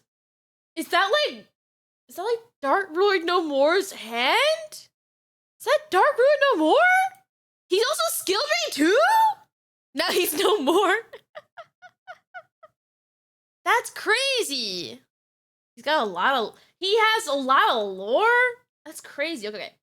Anyway. impactful. Any monster with an effect that triggered when that monster was destroyed by battle could be negated by Hades, and at the time, that included the overwhelming majority of meta-relevant effect monsters. Sanguine Witch, Morphing Jar, Cyber Jar, Mystic Tomato, Nimble Momonga, even Man-Eater Bug, all of these cards essentially got reduced to normal monsters if they were destroyed by Hades. This was one of the most oppressive effects in the entire game, not on the same level as Imperial Order or Jinzo, but still enough to win games almost by itself. The fact that it couldn't be recovered if something happened to it did hurt its viability, and unlike both Parshath and Jinzo, it couldn't be searched by Witch or Sanguine, but it was still popular enough to have a known meta presence. In terms of sheer raw attack power, Hades was one of the most powerful one-tribute monsters in the entire game, second only to Summon Skull. Yeah, it had 50 more attack points than Jinzo, first of all. That's massively important. But he wasn't... I can't get over the fact that everyone's going nuts over 50 more attack points. That's so funny.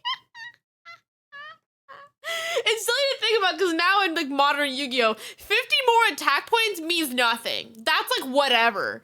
But everyone's going nuts over, well, this guy is 50 more. That means he's significantly better.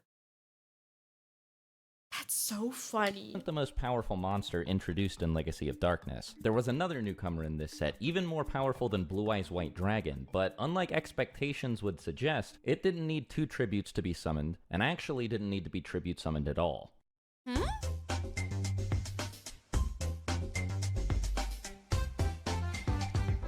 Nurseburg? As powerful as he was, Hades was totally eclipsed by Injection Fairy Lily. This card took the design philosophy of cards like Dark Elf and Goblin Attack Force to a brand new extreme, allowing players to trade 2,000 life points for a temporary 3,000 attack point. Oh, it's wrong nurse? Might be. This made her significantly more powerful than any and all meta-relevant monsters at the time, and she was a lot easier to summon than any monsters that could come close to competing with her thanks to her low level and base stats. Yeah, it pretty much outclasses sacrifices almost everything in terms of like attack points.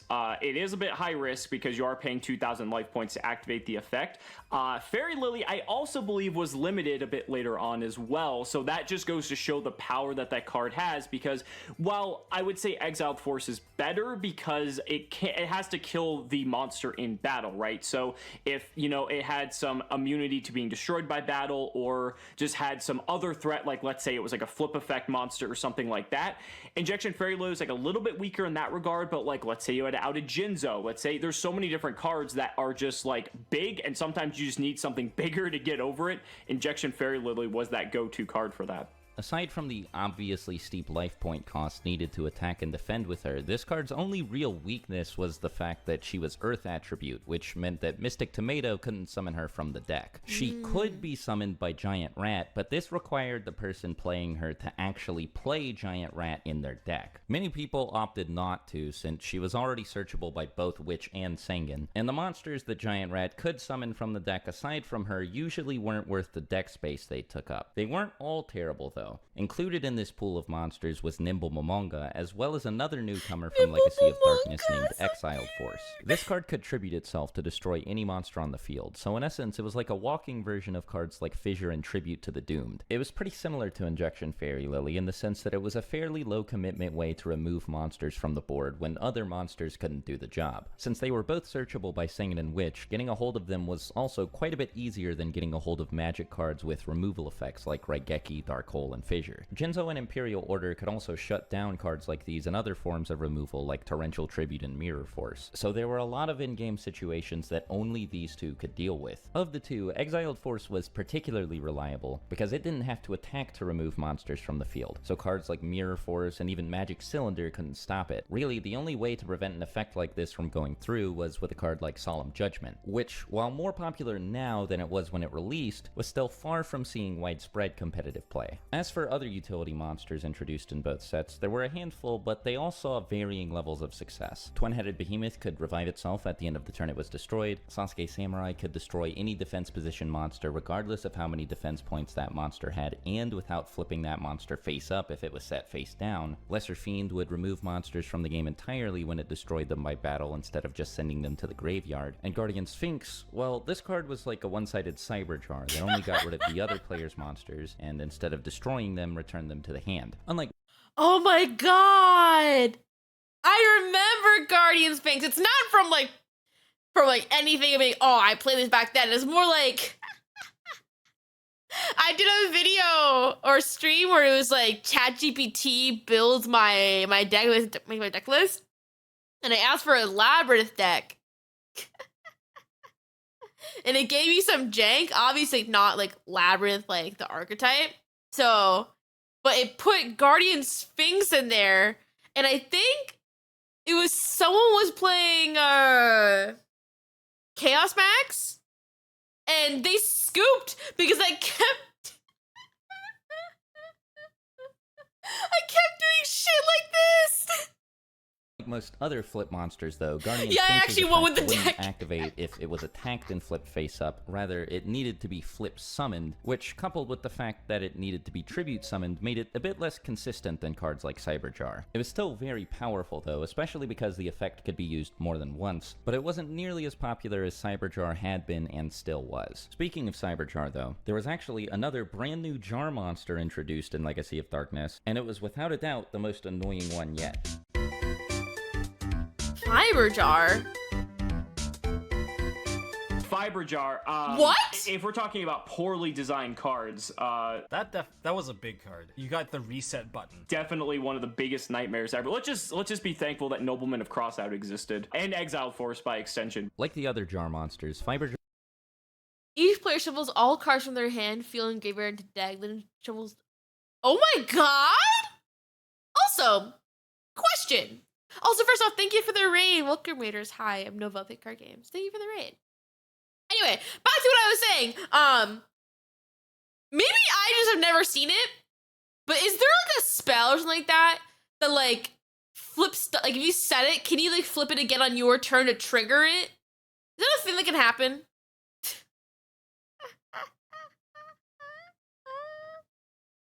That's crazy. You would do with morphing jar? I see. Book of Ties, also Book of Moon. I see. Oh. That's... This is so dumb! Jar's flip effect was explosive. It could, and often would, completely change the tempo and flow of a game if it resolved. Everything in the game that wasn't removed from play got shuffled into the deck by this thing. Cards in the hand, cards on the field, and cards in either graveyard. At a time when resource management, more specifically controlling the number of cards in both players' hands, was more prominent than ever, an effect like this was particularly annoying because it allowed players who either were losing or had essentially already lost the game to imagine you got drolled in fiber jarred? That's foul. That's foul. Actually, wait. I can't remember. Is droll only affects your opponent, right? It doesn't affect yourself too. No, right? I can't remember.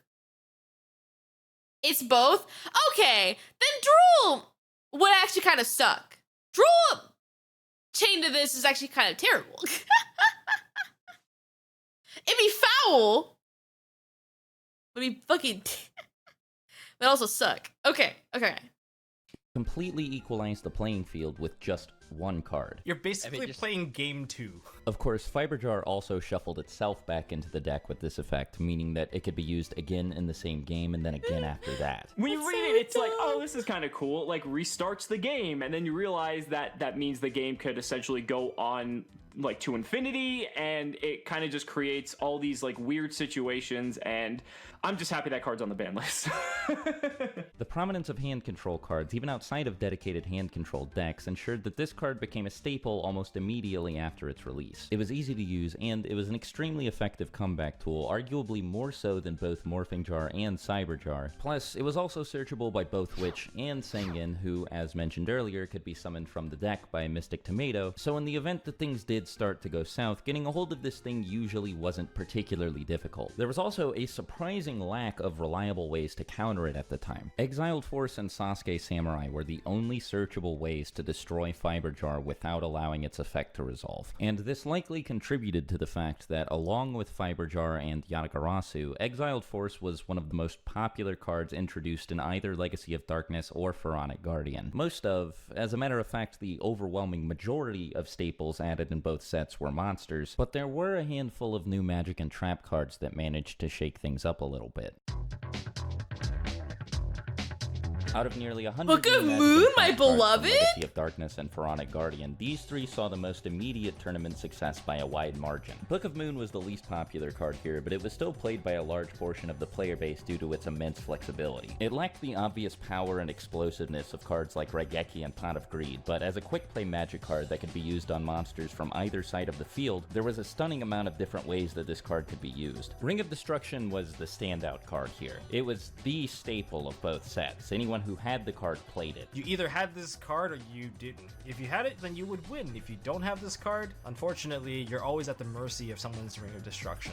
It has such quick timing, you can activate it whenever you want, and if you're about to lose, you can force a draw. Its purpose was pretty simple. It was meant to remove annoying monsters from the field, and it could even end games altogether with the burn damage it inflicted. This burn effect was actually extremely relevant, because the card could destroy monsters from either side of the field. If the situation called for it, it could essentially enable any monster to attack twice by destroying them after they dealt damage to another player's life points. This wasn't some sort of niche interaction either. This combo was very practical and very deadly, and was used to end games all the time. Mirage of Nightmare was the weirdest card here, and overall one of the weirdest cards in the game at the time of its release. Mirage let whoever activated it draw up to 4 cards, but during their opponent's standby phase, and depending on how many cards they already had in their hand. There was a catch though, and it was that during their own standby phase, anyone who drew cards this way had to randomly discard the same number of cards. Unlike with Graceful Charity, it was pretty difficult to benefit from this discard effect because the player using it had no influence over what cards were being sent to the graveyard. Sending those resources to the graveyard, your only payout for them is to revive them through Monster Reborn, Premature, or Call the Haunted. So the interesting thing to know with that is, once those resources are gone at this point, there's no payoff to getting rid of them. While getting rid of a Jinzo or a Sinister Serpent was nice, it was generally better to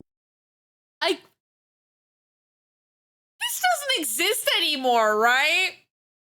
This doesn't exist anymore, right? Like, this can't exist It's banned? Okay, thank God. It's crazy seeing how many of these, like, early cards where they're like, oh, it's kind of okay. I'm like, no, this is broken. This is crazy. What do you mean?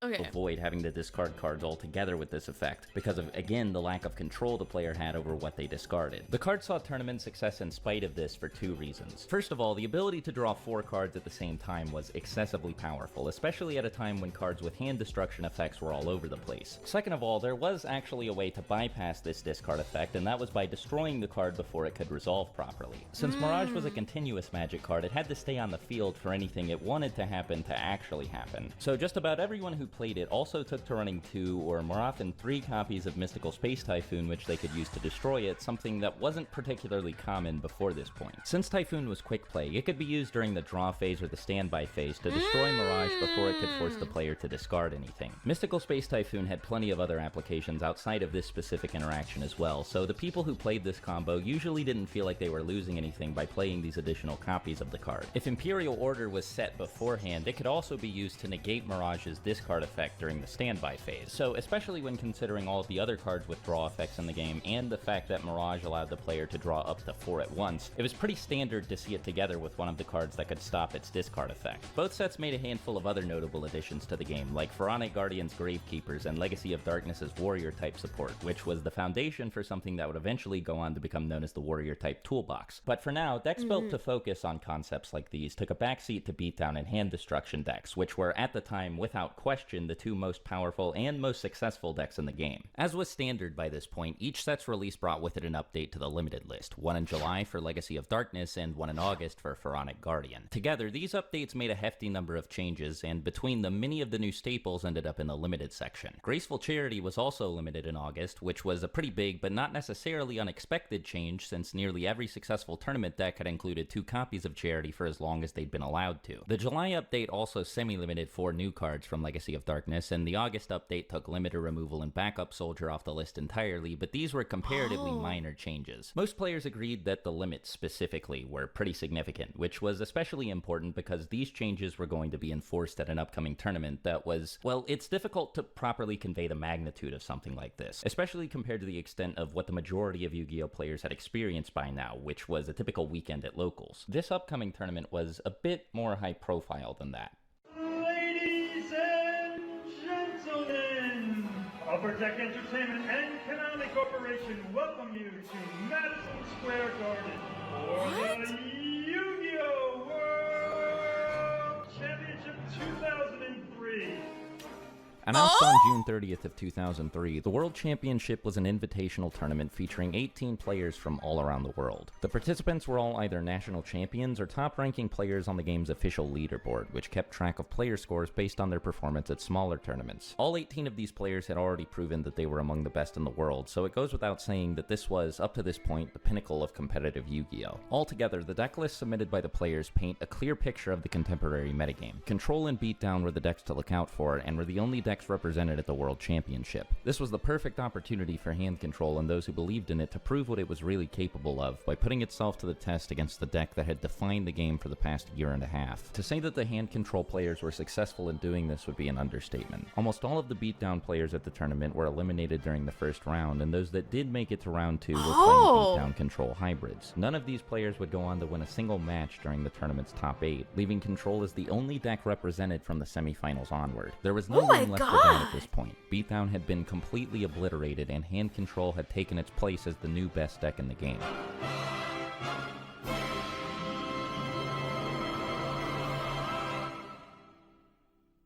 Two of the top 4 players had built notably aggressive versions of the Hand Control deck. Yuin Lung from Hong Kong played 2 copies of Don Zalug and 3 copies of Drop Off, while Mike Rosenberg from the United States played 3 copies of Spirit Reaper and 2 copies of Drop Off. Both of these players were paired against each other during the semifinals, and in a written report of the event submitted to Pojo.com, Rosenberg explains that Lung was able to secure a clean 2-0 victory. If I recall, it was pretty lopsided. I don't... Actually, question. Do any of these players from the original, like, World Championship still play? Does anyone know? There's only like what 16 of them, so it should be easy to find them, right? Not many, really. That's so sad. No.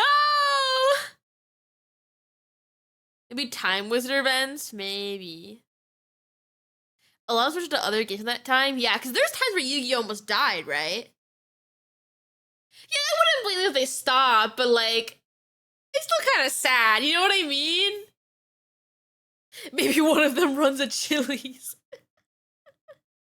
Yeah, I still play. Shut up, dual logs. Anyway, back to the video. I think I had a very good matchup against him, honestly. He was just a better player. I felt like I was pretty fortunate to get through as many single elimination matches as I did. And I like, it's really hard for me to recall what the details were. I do not recall having a close match against him. After the semifinals, Rosenberg would play against Huaitao Soon, also from the United States, to determine who would come in third place. The match that would determine the champion was between Yuin Lung and Shigeki Kitamura from Japan. The first two games were decided by Ring of Destruction. In both cases, it allowed the person playing it to push for immense damage all at once with just a single monster. Kitamura won the first game, and Lung won the second, though something worth mentioning about Game 2 is that it was extremely long because Fiberjar's effect resolved 4 times throughout it. I just recall the two casters who were doing an announcement for those who were like watching from the big screen in that tournament venue. You could hear them incrementally getting more tired as they talk about if Fiberjar flipping and basically resetting both of what these decks are trying to do both hand control.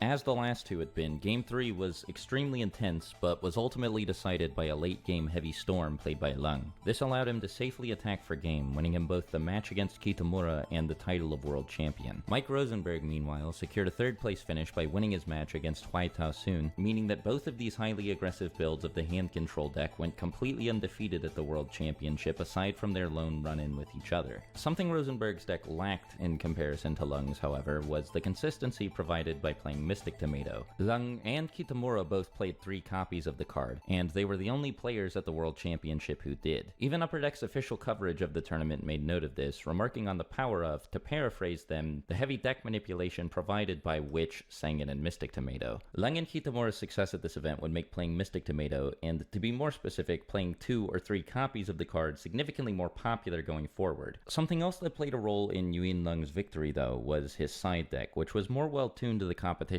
than anyone else's in the room. It didn't help me that, like, my side deck was also, I mean, frankly speaking, it's kind of a joke. When you look at those cards, I wasn't utilizing it nearly as much since I was pretty all in on the hand destruction strategy, and he just knew how to utilize a side deck when I really didn't. So that was the biggest challenge. I was winning really heavily on the back of just the hand control strategy being so good, and a lot of competitors, even in the SoCal scene, like, it was an era where you didn't have a lot of information unless you had a leg up with stuff like the OCG, and you were learning from metas that had already kind of developed. And so, like, it's really just that main strategy carried a lot to the point that I didn't need to rely on side decking skills, and he absolutely had a side deck plan. Lung's side deck was notably anti-hand control, which may speak to his experience as a player of the Yu-Gi-Oh! Official card game, or OCG, the version of the game originally released in Japan and other parts of Asia before it was localized in the rest of the world. For context, the cards from Legacy of Darkness and Pharaonic Guardian had all been playable in these regions since May of 2002, meaning that the players from these regions had already seen the effects that these cards had on the metagame a long time before the World Championship. Seeing as he was now the World Champion and also had an extra year's worth of insight and experience, many players opted to copy his deck entirely, side deck and all, given the fact that it was obviously very powerful. Even aside from players building replicas of Lung's deck, hand control saw a notable spike in popularity after the World Championship, though due to the fact that it included many ultra and secret rare cards like Don Zalug and Yatagarasu, Beatdown continued to see plenty of play at the local tournament level. For once, though, it wasn't because it was the best deck in the game, but because it was the easiest to play and the cheapest to build. As Robert Smith wrote during his official coverage of the 2003 World Championship, the emergence of this deck hails a new age in Yu-Gi-Oh! As the best monster in your deck isn't always the one with the highest attack value. This certainly seemed to be the case, as hand control's total dominance was unquestionable at this point. All that remained to be seen was whether or not things would stay that way when the next core booster set came out. Magician's Force was released exactly 2 months after the date of the World Championship, and just over a month after the start of the 4th season of competitive play. One thing that's noteworthy about it is that it was the first set to use the term spell card instead of magic card. This was due to legal reasons that aren't relevant to the competitive history of the game, but it is important since from here on out we'll be referring to these as spell cards. Funnily enough, none of the new spell cards were really that good anyway. All of the worthwhile cards in the set were monsters, and many of them were ironically spellcaster type. First of all, the set featured 2 more level 4 monsters with 1900 attack, the ultra rare Luster Dragon and the super rare Skilled Dark Magician. Since they were both lower rarity, they weren't nearly as cost prohibitive as Gemini Elf, and neither of them had any stipulations the way that Thunder Nyan Nyan and Spear Dragon did. The only thing that kept them from truly replacing Gemini Elf was the fact that they both had more than 1500 defense points, meaning Witch of the Black Forest couldn't grab them from the deck. There was another level 4 1900 attack monster in the set that didn't have this issue though, a card that was, for multiple reasons actually, measurably better than Gemini Elf. Actually, when do we get to our first fusion monster? Well, I guess that it already exists at this point. It's just like not meta. But when do we get to our first relevant fusion monster? I know they already existed, but like, what's the first relevant one? Soon. Okay. I'll trust. Because in Magician's Force, there's actually a lot of cards in here that were really, really good. This is when like 1900 became standard. I guess everyone can go Super Saiyan 2 now. Breaker the Magical Warrior was, like Kaiku, a monster with both a high attack stat and a powerful effect. Unlike Kaiku, however, he could actually go head-to-head with the most powerful level 4 monsters in the game. While Breaker technically only had 1600 attack points, whenever he was normal summoned, he received a spell counter that gave him an extra 300. The power slowly kind of climbed up, and see, Breaker the Magical Warrior was basically a 1900 basic with a decent effect. A player who controlled Breaker could trade this spell counter for the ability to destroy any spell or trap card on the field, regardless of whether it was face up or not. Breaker found homes in almost everything. All right, so we're gonna start with my favorite card of all time, Breaker the Magical Warrior. So why this card was so powerful was because Breaker was essentially a mystical space typhoon on a body, and what's even better is that if you didn't need the mystical space typhoon effect of Breaker, he was probably the strongest normal summon in the entire game because he would be 1900 attack, and that only lost to like very specific things or removal. Breaker is, in my head, I think one of the few cards that actually like has its effect named after him. People would summon Breaker and they would say break the back row. I think that just kind of goes as a testament to just how just the legacy and the impact that card really had in the game. Breaker couldn't hog the spotlight all to himself though, because there was another level 4 effect monster in this set that caught people's attention almost immediately. It didn't have 1900 attack points, but what it could do when it hit the field made this practically a non-issue. Oh, this set also had fucking tribe infecting virus. What? The king.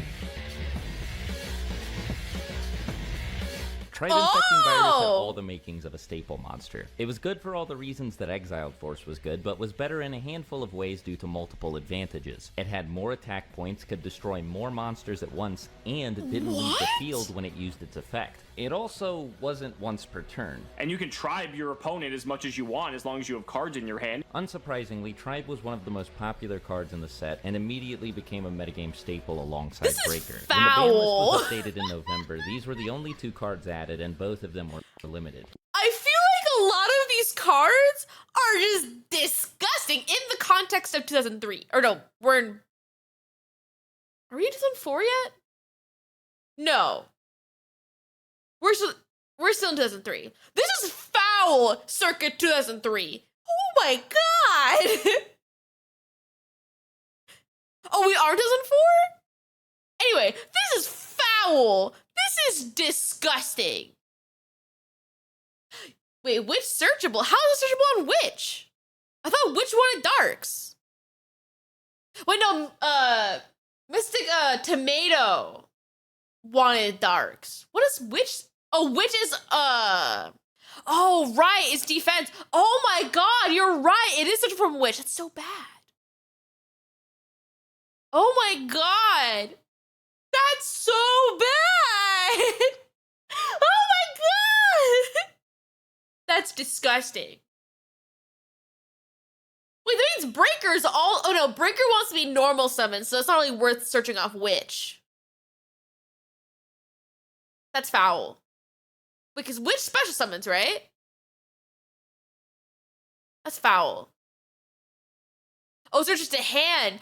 Oh, yeah, that means Witch can search Breaker too. Oh, that's foul. Oh my god. That means Witch gets even better. Tomato specials. I see. Oh my god, that's foul. Curiously, though, this update to the limited list didn't even acknowledge another new card from Magician's Force, the card that was arguably the most powerful card in the set and definitely the most problematic. A level 1 spellcaster monster named Magical Scientist. Magical Scientist is like a nightmare fuel for me. I think this is like the first mistake. What? In the game. This card allowed players to special summon any level 6 or lower fusion monster in the game by simply paying 1,000 life points. At first glance, its effect may not. This is disgusting! Oh my god! We're already at Scientist? This is foul. Oh, this is gross. Wait. Is he's searchable off Witch too, right? Oh no! Oh no! And tomato! Oh, it's a dark? Oh no! This is gross! This is disgusting! This is foul. This is horrendous. Oh my god. Seem all that strong because the monster it summoned couldn't attack directly and was returned to the extra deck during the end phase. Well, the thing is, it's not once per turn. No! It introduced the notion of first turn killing. FTKs, they're just random strategies that appear every now and then. This was hi, Team kind Sam. of the first rendition where you're able to just shoot your opponent to death with a catapult turtle. Did you use this? Yes, I did use this against Gage. I did. But it wasn't in the context of 2005 or 2004. Wait, are we in 3? No, we're in 2003. We're in 2003. I keep getting like confused on which year we're in. We're in 2003, right? In the context of 2003, this is disgusting. This is gross. In any year, Magical Scientist is gross, right? But the fact that it's illegal and you can see this and you can search it is gross. This is so bad. It's like, so what happened? Oh, you lose. As long as someone could manage to get both Magical Scientist and Catapult Turtle on the field at the same time, it was impossible to stop them from pulling off a combo that would kill their opponent on their first turn. Doing this might sound a bit more difficult than it actually was, because Catapult Turtle is a level 5 monster with no built-in special summoning condition. But cards like Reasoning, Last Will, Monster Reborn, and Gillosaurus could all be used to make sure that one way or another, these two ended up on the field together. It was Gross. too easy to do. Anytime an FTK is introduced into the game, it's simply just not fun. They're playing solitaire.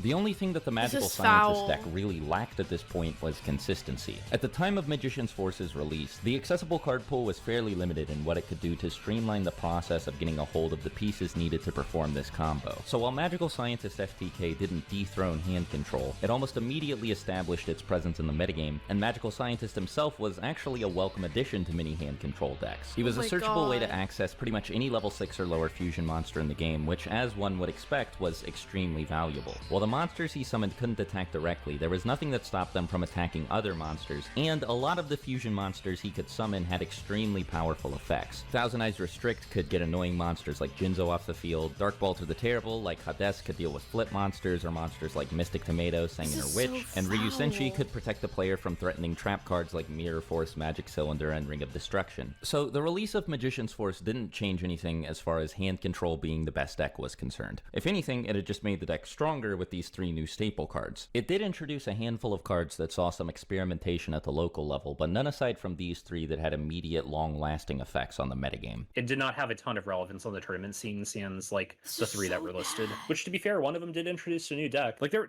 were some things that like aged pretty well, and I think people toyed around with some cards. Marionette was another one of them, I think. Yeah, like it wasn't particularly good. There's a lot of cards that people tried to build around locally, but they weren't exactly successful. Marionette, I think, was one of the ones that stands out to me at the local tournament scene, just because it could get very large, and it did have some card advantage built into it. There was still one more booster set scheduled to be released before the end of 2003 at this point, but just like with Magician's Force, it would only debut a small number of cards that immediately impacted competitive play.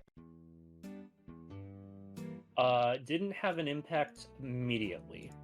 Definitely had much more of an impact later. Dark Crisis was rather a minor set. With the exception of a few cards, I think notably DD Warrior Lady had the most relevance in local tournaments at that time.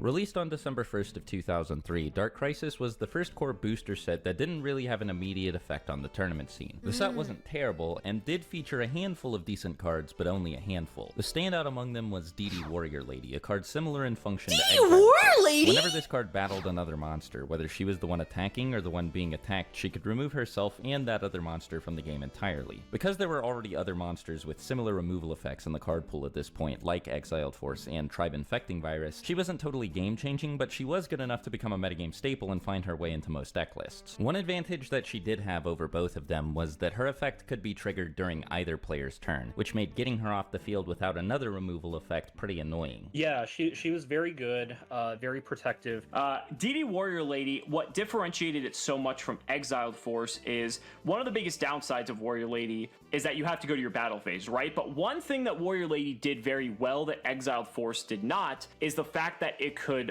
banish or remove from play in old terms whatever it was attacking into. And why that was so unique is because you could deny your opponent's Sangan, for instance. There's just so many different cards that you could just banish and ensure they didn't hit the graveyard so that, for instance, they couldn't resurrect it, it wouldn't get an effect because it didn't hit the graveyard, so on, so on. And also it had a very decent stat line as well. It was 1500 attack, so like it wasn't tiny, so it even just held up pretty well on its own, and it just created another interesting dynamic for the game. At the time of the set's release, DD Warrior Lady was overwhelmingly its most popular monster, but one of the set's secret rares, Vampire Lord, caught the attention of many players as well. One of the things that made playing him so enticing was that Pharaonic Guardian included a lot of cards designed to support zombie-type monsters, the most notable of which being Pyramid Turtle. Pyramid Turtle was pretty similar to all of the attribute summoners that made their debut in Magic Ruler, but instead of summoning monsters of a specific attribute with 1500 or less attack from the deck, Pyramid Turtle could summon any zombie-type monster from the deck as long as it had 2000 or less defense points, and this, of course, included Vampire Lord. Playing this engine was, in theory, a pretty easy way to get a monster onto the field capable of dealing with just about anything that didn't need to be tribute summoned. Since he also revived himself whenever he was destroyed by a card effect, permanently dealing with him was actually pretty tough. Vampire Lord was kind of,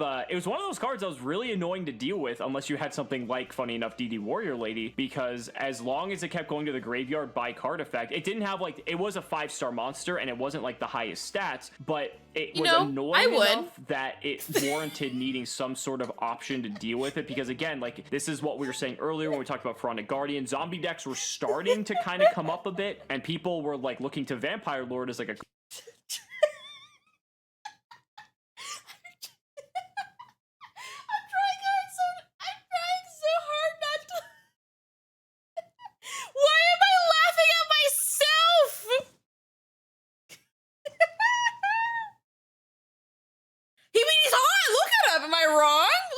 him. Yeah, he's a Bashonen vampire man. He's hot. What do you want from me? Would you Zinzo? No! Ew! He's hot. I would. Chat, are you saying you would not? Are you saying you would not? I would. charisma. Sheesh. Oh, 100% would. See? He's hot. Anyway.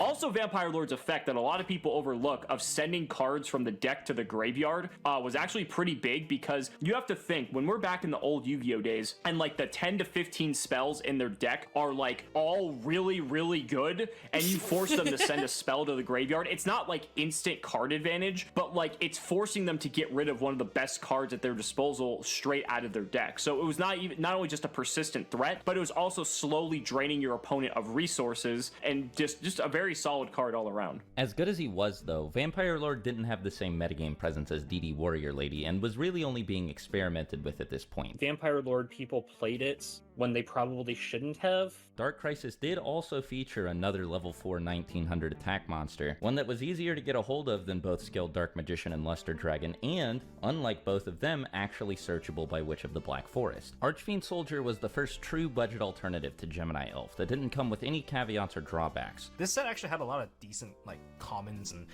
easy to access cards. All the best players have 1900 B6. Well, I guess most of the rest of the public will also now get access to 1900 attackers. The spell and trap cards in Dark Crisis were mostly underwhelming, with a handful of exceptions. Sakuretsu Armor made its debut here, but only saw limited play due to the fact that Mirror Force was obviously superior. Immediately following its release, Butterfly Dagger Elma was probably the most talked about spell or trap card in this set. It was an equipped spell, but wasn't actually notable for what it did when it was equipped to a monster. The reason so many people initially had their eyes on this card was because of its potential ability to cause an infinite loop with its second effect. Gearfried the Iron Knight immediately destroyed any equipped spell that was equipped to it, and so if a player had him on the field and Elma in hand, they could activate the card infinitely, since it would keep getting destroyed before adding itself back to the hand. Because Magician's Force had Wait, library exists at this point?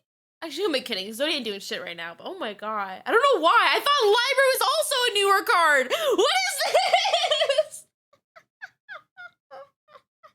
I thought library was newer.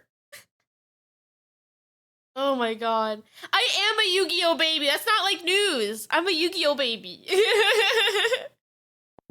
introduced a lot of cards that gained spell counters every time a spell card was activated and could activate effects by removing these spell counters. There was a lot of potential for abuse with this infinite loop, particularly through Royal Magical Library, which could allow a player to draw through all the cards in their deck with this combo. The card, as well as decks built to abuse it, saw more speculation than actual competitive success though. While it, like Magical Scientist, opened the door to its own FTK, Magical Scientist decks were simply better than decks built to use this card were. It was just more consistent and required the player to have less specific cards in hand. Butterfly Dagger Alma and Gearfried was very people started to take notice to that set. It wasn't anything too major taking off, but people did take note that this is an interesting interaction. Speaking of these two decks, Dark Crisis did also include spell reproduction, which made both of them a decent bit more consistent, but didn't push either of them over the edge. Yeah, so like it had most of its pieces. Spell reproduction probably moved the needle a couple points, but like I think most people were pretty set in their ways. Like they either played the deck and then they would take in the upgrades, or they wouldn't play the deck because they thought it was cheese. There were some consistency issues with the deck as well. So like especially if you're doing like single elimination tournaments, like you could have a pretty boring day or a quick one. In order to address these FTK strategies, the next update to the ban list in February limited both Butterfly Dagger Elma and Magical Scientist, which reduced the consistency of both decks by a little bit. Vampire Lord was also limited, along with another new card from Dark Crisis named Reflect Bounder that had seen some success after the set's release, but wasn't anywhere near as popular as DD Warrior Lady. This update to the limited list, like Dark Crisis itself, wasn't particularly impactful, and did little to change the way the game was played overall. Tournaments were more or less filled with the same deck lists as before, only these deck lists now had one or two DD Warrior Ladies thrown into the mix. The release window of Dark Crisis was just the calm before the storm, however, as there was another booster set slated to release just a month after this update to the Forbidden and Limited list. Its release on March 1st of 2004 would completely overshadow the release of Dark Crisis, and the cards it was going to add to the game seemed capable of warping the entire meta almost overnight. There was this crazy set that monsters that could be special summoned by removing certain monsters in the graveyard from play.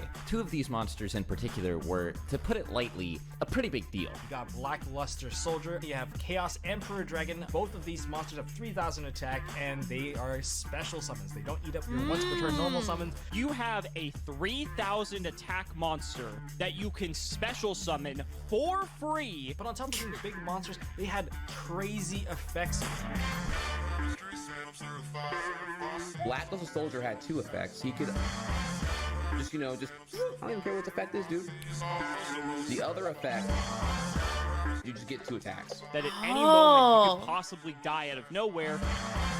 And then Chaos Emperor Dragon doesn't let people play Yu-Gi-Oh! It was a power horse shit.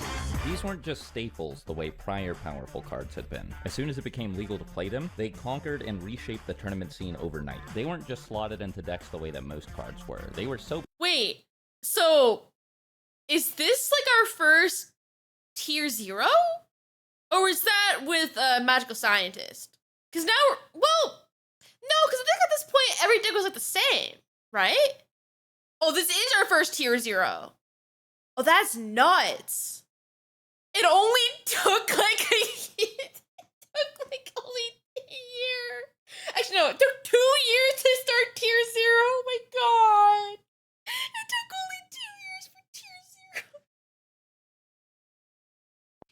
powerful that most people played them and changed the way they built the rest of their deck just to make sure they could use these two optimally. This gave birth to a brand new deck, of course, which most people simply referred to as Chaos. Most of the best cards in the game at the time were already light and dark anyway, so you just had these cards that naturally fit into your deck and would just incentivize you to want to play these overpowered cards. Moving forward, light and dark monsters became significantly more desirable, and while this did breathe life into some monsters that otherwise probably wouldn't have seen play, it also made staple cards that just about everyone was already playing better than they were in the first place. So rather than outright replacing many of the decks that were prominent before the release of Invasion of Chaos, the Chaos deck formed by combining these new Chaos monsters with these existing decks. In other words, truly pure Chaos decks were rare. It was more common to see decks like Chaos Beatdown, Chaos Zombie, Chaos Warrior, so on and so forth. More than any of these, though, there was one deck that synergized with the new Chaos cards particularly well. With the sole exception of Yata-Lock,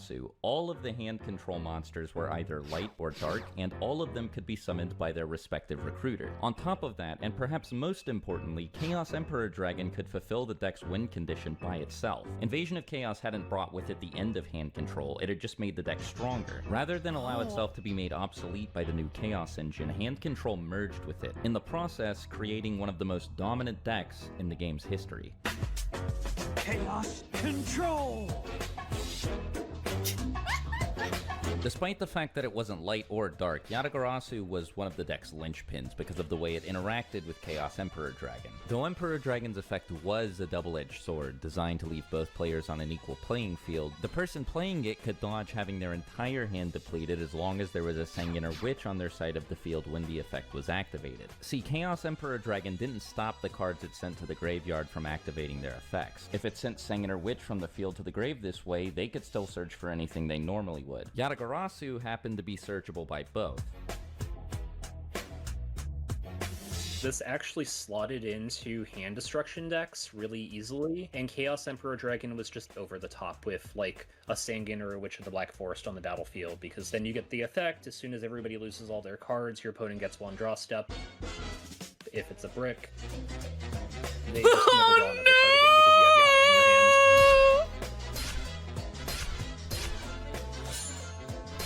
Oh, guess what? If you happen to have a Sangan or a Witch of the Black Forest on your field, just pay 1,000 and you can search Yata-Lock and just automatically win the game. It's because it introduced a lock into the game. A lock which is worse than... So this is where we get true Yata-Lock. Oh no! This is so bad. Oh my god. This is real Yata-Lock. Oh my god. Okay, anyway. Some people say worse than an FTK, but it's basically in the same realm of first turn killing someone. You lock them out of drawing. And like I said, those Chaos monsters were literally, they took all of the good stuff that we've had throughout the years, and they were the missing piece of the puzzle to kind of complete the trifecta of what we deemed one of the most toxic formats in the game. But there was no way these cards could actually change things that much, right? These were two unsearchable monsters. Sure, some people might build their decks around them, but the idea that they were going to completely change the entire tournament scene, well, that was just ridiculous, wasn't it? Within about a week of the set's release, Chaos decks were everywhere at both the local level and the regional level, but many players were skeptical of the viability of these new cards. There was already a decent amount of debate about whether Chaos was better than Control or vice versa, and while plenty of people were leaning towards Chaos, there were also plenty of other people who believed that non-Chaos builds of Hand Control were still the best decks in the game, and that things were going to stay that way as long as the cards that allowed the deck to function were legal to play. Classic Hand Control lists that didn't include either of the Chaos monsters continued to populate and perform well at regional events, as did non-Chaos versions of Warrior and Zombie, along with a few left field picks like Gravekeepers. All of these We're decks getting ran the into pie the same charts! problem. For some reason, they kept losing to Chaos. You were just at such a severe disadvantage if you were not playing some sort of Chaos build. Though all the way through late March and even early April, there were still plenty of people being openly critical of the idea of building an entire deck around two unsearchable monsters. Chaos was proving to be pretty flexible. The more time passed, the more apparent it became that it wasn't strictly necessary to build a deck around these two. It wasn't unheard of for people to play 3 Blackluster Soldier and 3 Chaos Emperor Dragon, but it was also pretty common for people to just play one of both, one of one or the other, 2 of both, 2 of one or the other. The ratios didn't really seem to matter. Before long, some vanilla hand control players even started playing a single copy of Chaos Emperor Dragon in the side deck. Oh no! It's so bad! The cards just kind of fit into a lot of decks, especially Control. Not much, if anything, needed to be changed to include them. Though non-Chaos decks were still performing well, for example, at 2 different regional tournaments a non-Chaos Warrior deck came in first place, it was becoming more and more standard to play at least one Emperor, Dragon, or Soldier. By the middle of April, almost every Control deck had started playing one of both, and what little room for deviation existed at this point would be almost completely eliminated by the next update to the Forbidden and Limited list.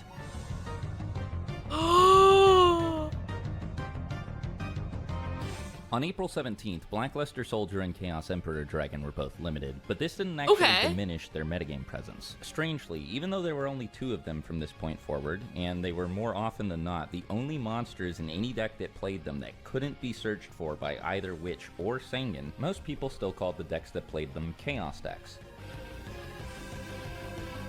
No, stop! Again, it keeps wasn't getting that worse! decks that played them were dramatically different in composition than decks that didn't. It's just that they were both so powerful that they turned any game that they participated in into a race to get one of them onto the field first, or to take the steps necessary to make sure they couldn't hit the field in the first place. Summoning either of them was almost like an alternate win condition, and there were plenty of cards in the game that made it easy to perform the setup necessary to do so. The existence of the Chaos monsters made putting resources into the graveyard desirable, to the extent that the intended drawbacks of cards like Graceful Charity and Painful Choice were more benefit than cost at this point. And not just For reference, this is about how long Snake Eye went before receiving a significant hit. Really? Oh my god, this is foul. This is so bad. these 2 monsters either. This set added 2 more high-profile Chaos monsters to the game. No, more! Stop! There's more!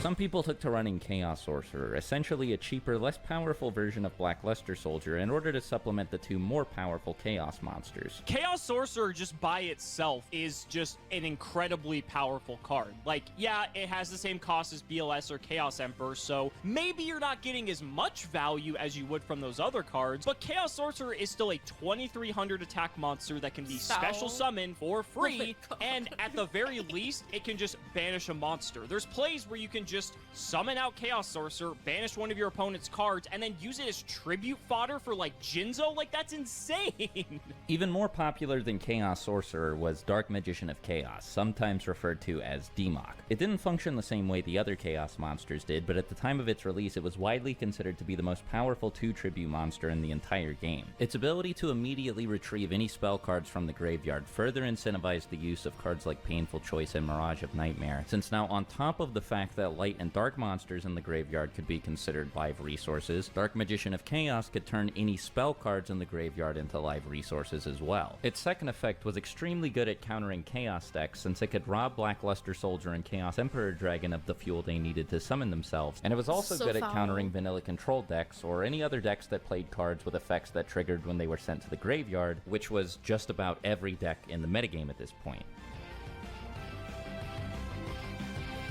While most people still agreed that tributing 2 monsters just to summon another was almost never worth it, this wasn't really a problem for D-Mox since he ended up in the graveyard very frequently. Most people didn't tribute summon him. It was a lot more common to summon him from the graveyard with one of the game's 3 revival staples. When using Monster Reborn specifically, he could add the Reborn back to hand, allowing the player to special summon another monster from their graveyard immediately. With either Soldier or Emperor Dragon in hand to back this up, this was almost always enough to deal lethal damage, and this could all be done in one turn without even normal summoning a monster.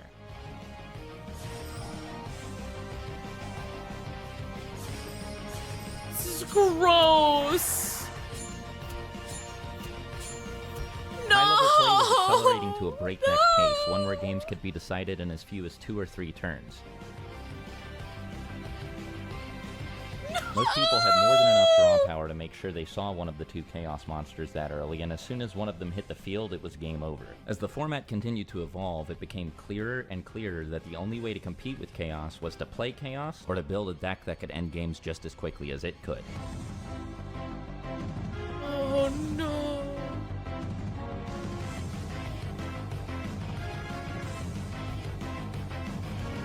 Magical Scientist FTK decks were still running rampant, and Invasion of Chaos had actually made them a bit more consistent by adding Reload to the game, a card that could take unplayable hands and turn them into hands capable of performing the one-turn kill combo. Some people turned to Magical Scientist FTK because they believed it was one of the only decks fast enough to compete with Chaos.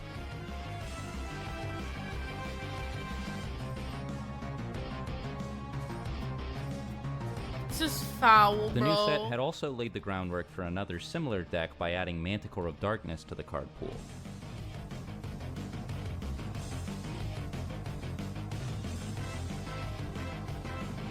This is foul. This Oh card my was mostly god. unremarkable, aside from its involvement in a loop where it could summon itself from the graveyard infinitely. Combined with Card of Safe Return, a card released all the way back in Labyrinth of Nightmare, this combo enabled anyone who performed it to draw through their entire deck in one turn if they wanted to. Neither deck was consistent enough to truly compete with Chaos, though. I just feel so sad seeing this. I don't know why. I guess like I knew cards like Magical Scientist existed, but I guess I still chose to believe that at this point Yu-Gi-Oh was still like how boomers describe it as being like very slow. You set one pass and that's it. This is foul. Yu-Gi-Oh has always been insane. There was never, well, I guess if you count like year 1, there's never been a time where this game was like normal. We're always going crazy. This is foul. Oh my god. No, don't give more. No, you can't Other get decks bigger. capable of operating at a high speed like Warrior Rush and Machine Limiter Removal Beatdown did their best to compete with Chaos, and while they managed to place well, it was impossible to ignore that they were being outperformed. They just couldn't close the gap no matter how hard they tried, even with the help of the next core booster set. No.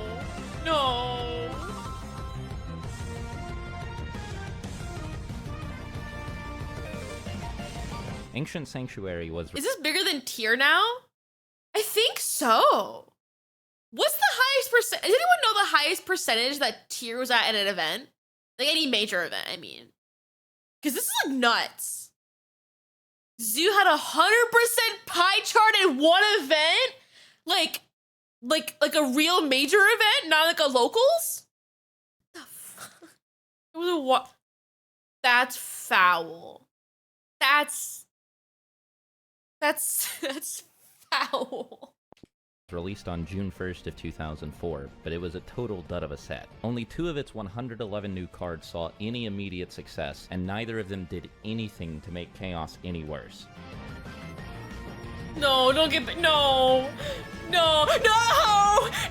The cards that did see success only did so to a limited extent as well. Zaborg the Thunder Monarch was played, but only rarely, and usually as a one-of in the side deck. Enemy Controller was much more popular, but nowhere near as popular as the most noteworthy cards from prior sets. At the 2004 US National Championship, many players outright ignored these cards in favor of older cards that had been rediscovered, given a new purpose thanks to the Chaos Monsters. Just before the proper US National Championship, there were 2 last chance qualifier events where players could compete for a chance to be invited to Nationals. Over 200 players participated in these events, and 85% of them were playing at least one Blackluster Soldier or Chaos Emperor Dragon. Most of these 85% were playing both. Where the idea of a game dominated by the 2 Chaos Monsters had once seemed ridiculous to a good chunk of the player base, it now seemed just as ridiculous to think that there was anything that could come along and stop it. The April update to the limited list, which only hurt Chaos and Manticore decks, hadn't slowed the deck down. The release of a new set hadn't slowed the deck down. And at the 2004 World Championship, it became clear that even banning seemingly vital pieces of the deck like Yata-Lock and Painful Choice couldn't stop it. The World Championship, which this time was hosted on July 25th in Los Angeles, was a bit different than prior high-profile Yu-Gi-Oh! Events. This was the first official Yu-Gi-Oh! Event outside of regions where the OCG was played that didn't use the TCG's ban list. Since cards were released in the OCG well ahead of the TCG, the OCG's Forbidden and Limited list needed to be different to reflect this. All the way back on March 1st of 2004, at the same time Invasion of Chaos was released in the TCG, the OCG released an update to the Forbidden and Limited list where multiple cards were actually placed in the Forbidden section. Many of these cards were staples, or at least considered integral to Chaos's ability to function. This ban list, with all 10 of these banned cards, was used at the 2004 World Championship, and so for that reason, it's a bit difficult to judge the viability of certain deck builds or tech choices, but regardless, the ban list update didn't actually seem to affect Chaos's representation at the event. Just like at the US National Championship, about 85% of the decks present were Chaos decks, including the decks built by all of the players who made it to the top 4. All 4 of these players, and the winner of the event, Masatoshi Togawa from Japan in particular, were playing decks that seemed to be focused on Chaos. Togawa's list was notable for featuring 2 copies of Kaiku in the main deck, an extremely powerful anti-Chaos card, since keeping it on the field meant keeping one's opponent from summoning the Chaos Monsters. Following this event, Chaos and all of its variants continued to perform exceptionally well all across the TCG. Many players assumed that when the TCG received its next ban list update, it would begin using the version of the ban list that was effective at the 2004 World Championship, and since that list hadn't affected Chaos's representation at all, it seemed like the deck was going to be around for a very, very long time. One thing that Upper Deck and Konami had taken note of at the World Championship, however, was the positive reaction to the ban list. A lot of people seemed pretty happy that they didn't have to worry about cards like Imperial Order, Harpy's Feather Duster, or Raigeki, and a lot of other players, not just limited to those who were present at the World Championship, seemed a little bit sick of the Chaos Monsters. And so the TCG decided to take things a few steps further than the OCG had. Well, it was pretty obvious. There was a major breakthrough after Invasion of Chaos, which was the very first ban list. Anything that felt like it would make the game not quote-unquote fun, they were just completely taken out. On August 25th, through a somewhat unorthodox update to the Forbidden and Limited list, it was announced that 13 cards would be forbidden starting October 1st. The game would stay as it was for just over a month, and during this period, Chaos continued to dominate as expected. At what was then the largest Yu-Gi-Oh! Tournament ever, with nearly 1,200 players, a European event named Battle City Amsterdam, every single player in the top 8 was playing both Blackluster Soldier and Chaos Emperor Dragon, and 6 of these players were also playing Yata-Lock.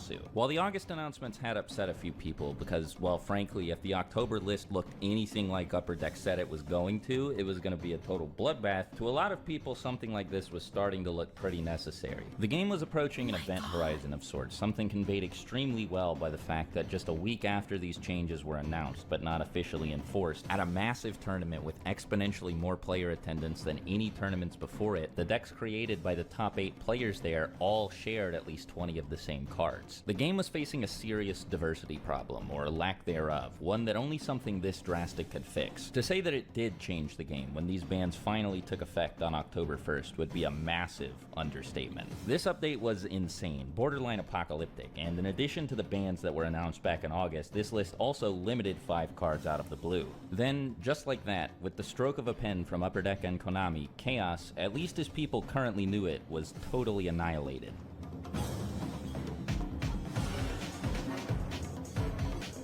Oh my god! along with the rest of the metagame. Oh my god! To say this changed things a lot. Many of these cards were in a league of their own in terms of popularity, to the extent that the term staple doesn't do them justice. It can be... That's like most of everyone's deck? Oh my god! Hold on.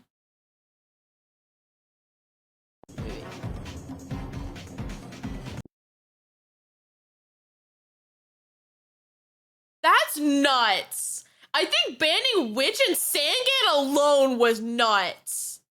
But Chaos, I guess, had to go because, again, we were at tier 0. But, like, oh my god. This is crazy. Oh my god. Yeah, true. Missing Tomato's safe, but, like, Yata's dead. Kiss Ever Dragon's dead. Sangan's dead. Witch is dead. Graceful is dead. This is so... Well, this is not bad, like it's bad for the game. This is good, but we're like, oh my god. To say this changed things a lot. Many of these cards were in a league of their own in terms of popularity, to the extent that the term staple doesn't do them justice. It can be said without hyperbole that most of them were included in literally every successful tournament deck. Of the 3 banned cards that this didn't apply to, 2 of them had been key pieces in the most powerful deck in the game. That said, the list didn't fundamentally change the game as much as one might expect. There were still quite a few building blocks left over from the previous format that people could use as a foundation for deck building. Seeing as there were also a lot of cards that people had experimented with throughout the reign of the Chaos Monsters, there was actually still plenty to work with when constructing this new metagame. Plus, on top of that, there were 2 more core booster sets scheduled to be released around this time. As long as both of them weren't repeats of the Ancient Sanctuary situation, then they'd have to include some new cards that could help fill the void.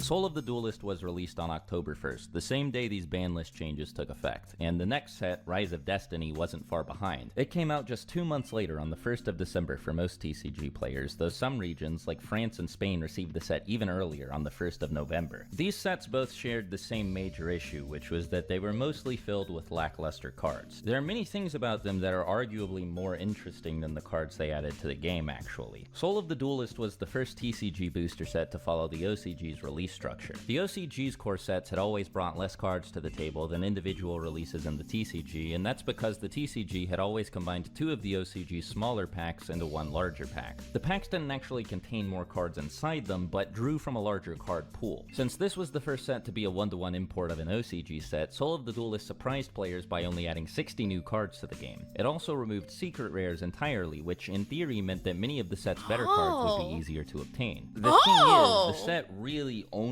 had 1 good card, and that was Mobius the Frost Monarch. With Feather Duster banned and Mystical Space Typhoon limited, spell and trap removal had become much more scarce than many players were used to. This card allowed players to easily destroy multiple cards in their opponent's back row, which made it a popular side deck option moving forward. But that was it, really. Ojama King and Sandwich were decent cards that could be some.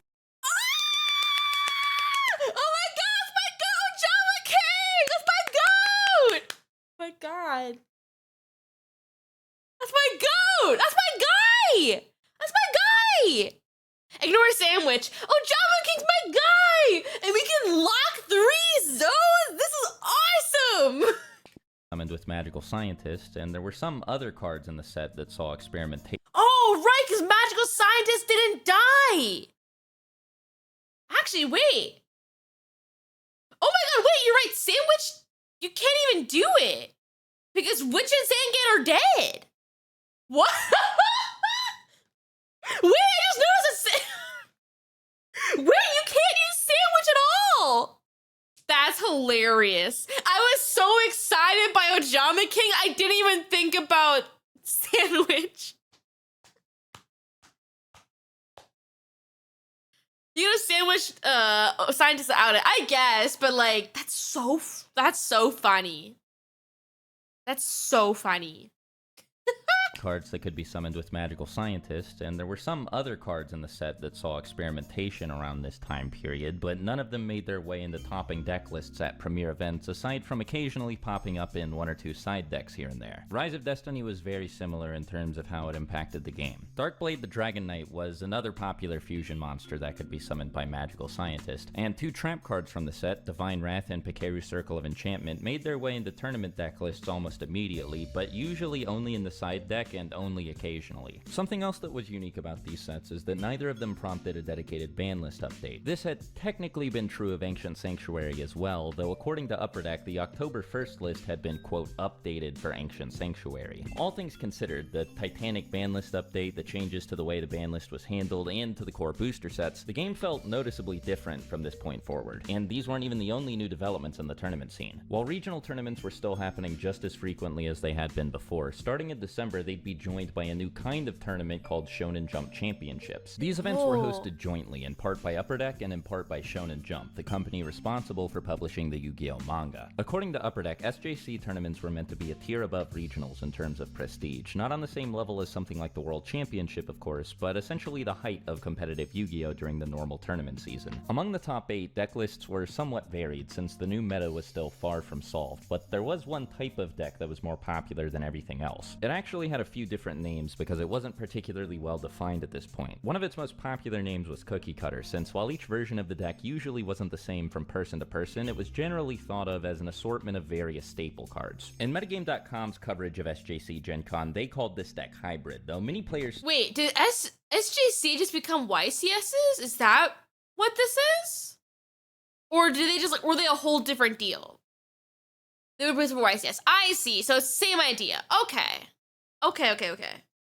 still called it Chaos Control because it almost always played Black Luster Soldier along with a suite of light and dark monsters. The deck's identity and game plan certainly weren't as clear as those of prior decks like Beatdown, Control, and Chaos, but most players knew they were looking at it when they saw it. This deck, whatever it was, took up 6 of the top 8 spots at SJC Gen Con, and all 6 of them were playing Black Luster Soldier, in addition to 21 more of the exact same cards. 29 of the same cards can be found in at least 5 of the 6 Cookie Cutter main decks, 31 in at least 4, and 37 in at least 3. Given how much all of these lists had in common, it was pretty much impossible to deny that this deck did have a unique identity, even if it was one that was much less pronounced than most players were used to. The remaining 2 top 8 players were Henry K playing Magical Scientist FTK and Miguel Flores playing an Earth deck. Miguel's deck was pretty similar to the other Cookie Cutter lists in a lot of ways, so in order to distinguish between the 2 of them, it wasn't uncommon to call the more popular version of the deck Cookie Cutter Chaos and to call other non-Chaos versions of the deck Cookie Cutter Blank, in this case Cookie Cutter Earth. One thing that's particularly striking about the deck lists here is the lack of cards from Soul of the Duelist and Rise of Destiny. Some of them were present, but the tournament was dominated by cards from March of 2004 and earlier. The only deck present in the top 8 that significantly benefited from any new cards was Magical Scientist, which was made even more consistent by the newly released Serial Spell and by Monster Gate from Ancient Sanctuary. Dark Magician of Chaos, Reload, and the slew of new fusion monsters with more than 2100 attack points didn't hurt either, so the Magical Scientist deck present at this tournament was probably the most consistent version of the deck so far. Things didn't change too much in the coming months, at least not on a macro level. At the next 3 SJC events, which all took place in February of 2005, Cookie Cutter Chaos either maintained or increased the top 8 representation it had established at SJC Gen Con. Now, while the big picture metagame mostly stayed the same, the perception of all sorts of individual cards changed to varying degrees throughout this time period. All sorts of experimental stuff saw tournament success as the format continued to develop, and some of these cards even managed to catch on as key players in the metagame. The relatively newly released Blade Knight and DD Assailant, cards both released as part of different promo packs in the last quarter of 2004, were quite a bit more popular in February than they had been in December. Some people in the top 8 of SJC Gen Con had been playing Blade Knight, but it was a lot more common to see this at the 3 SJCs that happened in February. DD Assailant went from not being present in the top 8 of SJC Gen Con at all to being somewhat popular among topping players at all 3 SJCs in February. This was a little bit surprising since he wasn't a light or a dark monster, and his effect was a little bit worse than— Wait, he?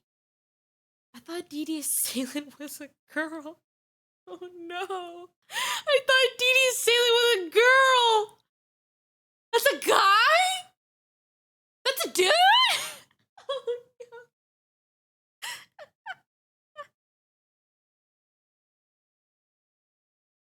You thought Blackluster Soldier was a girl? How? Sure, he's a slutty man.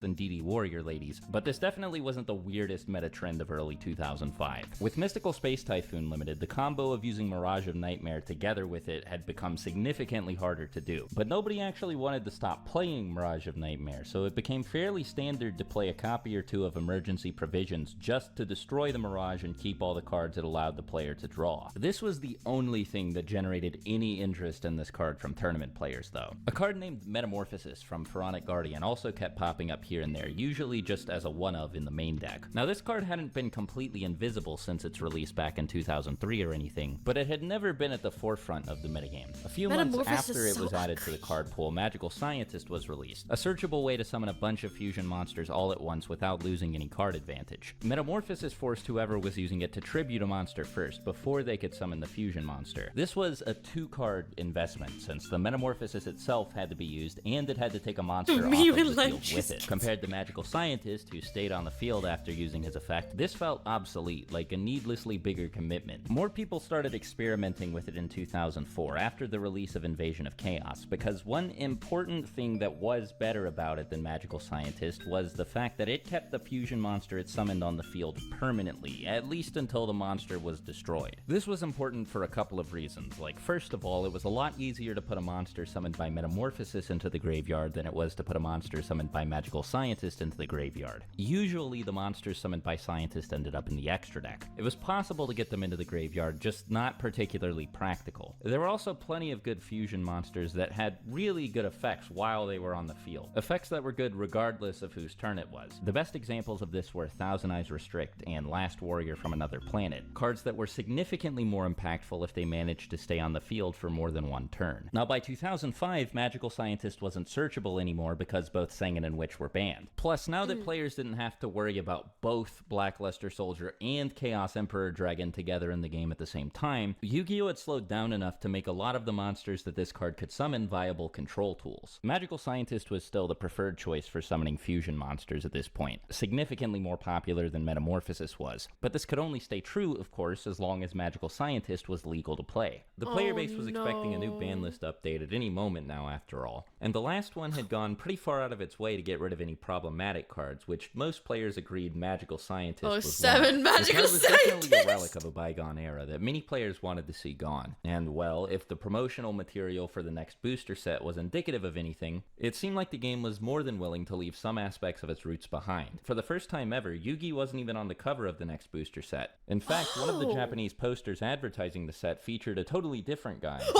looked like he was from an anime, but he definitely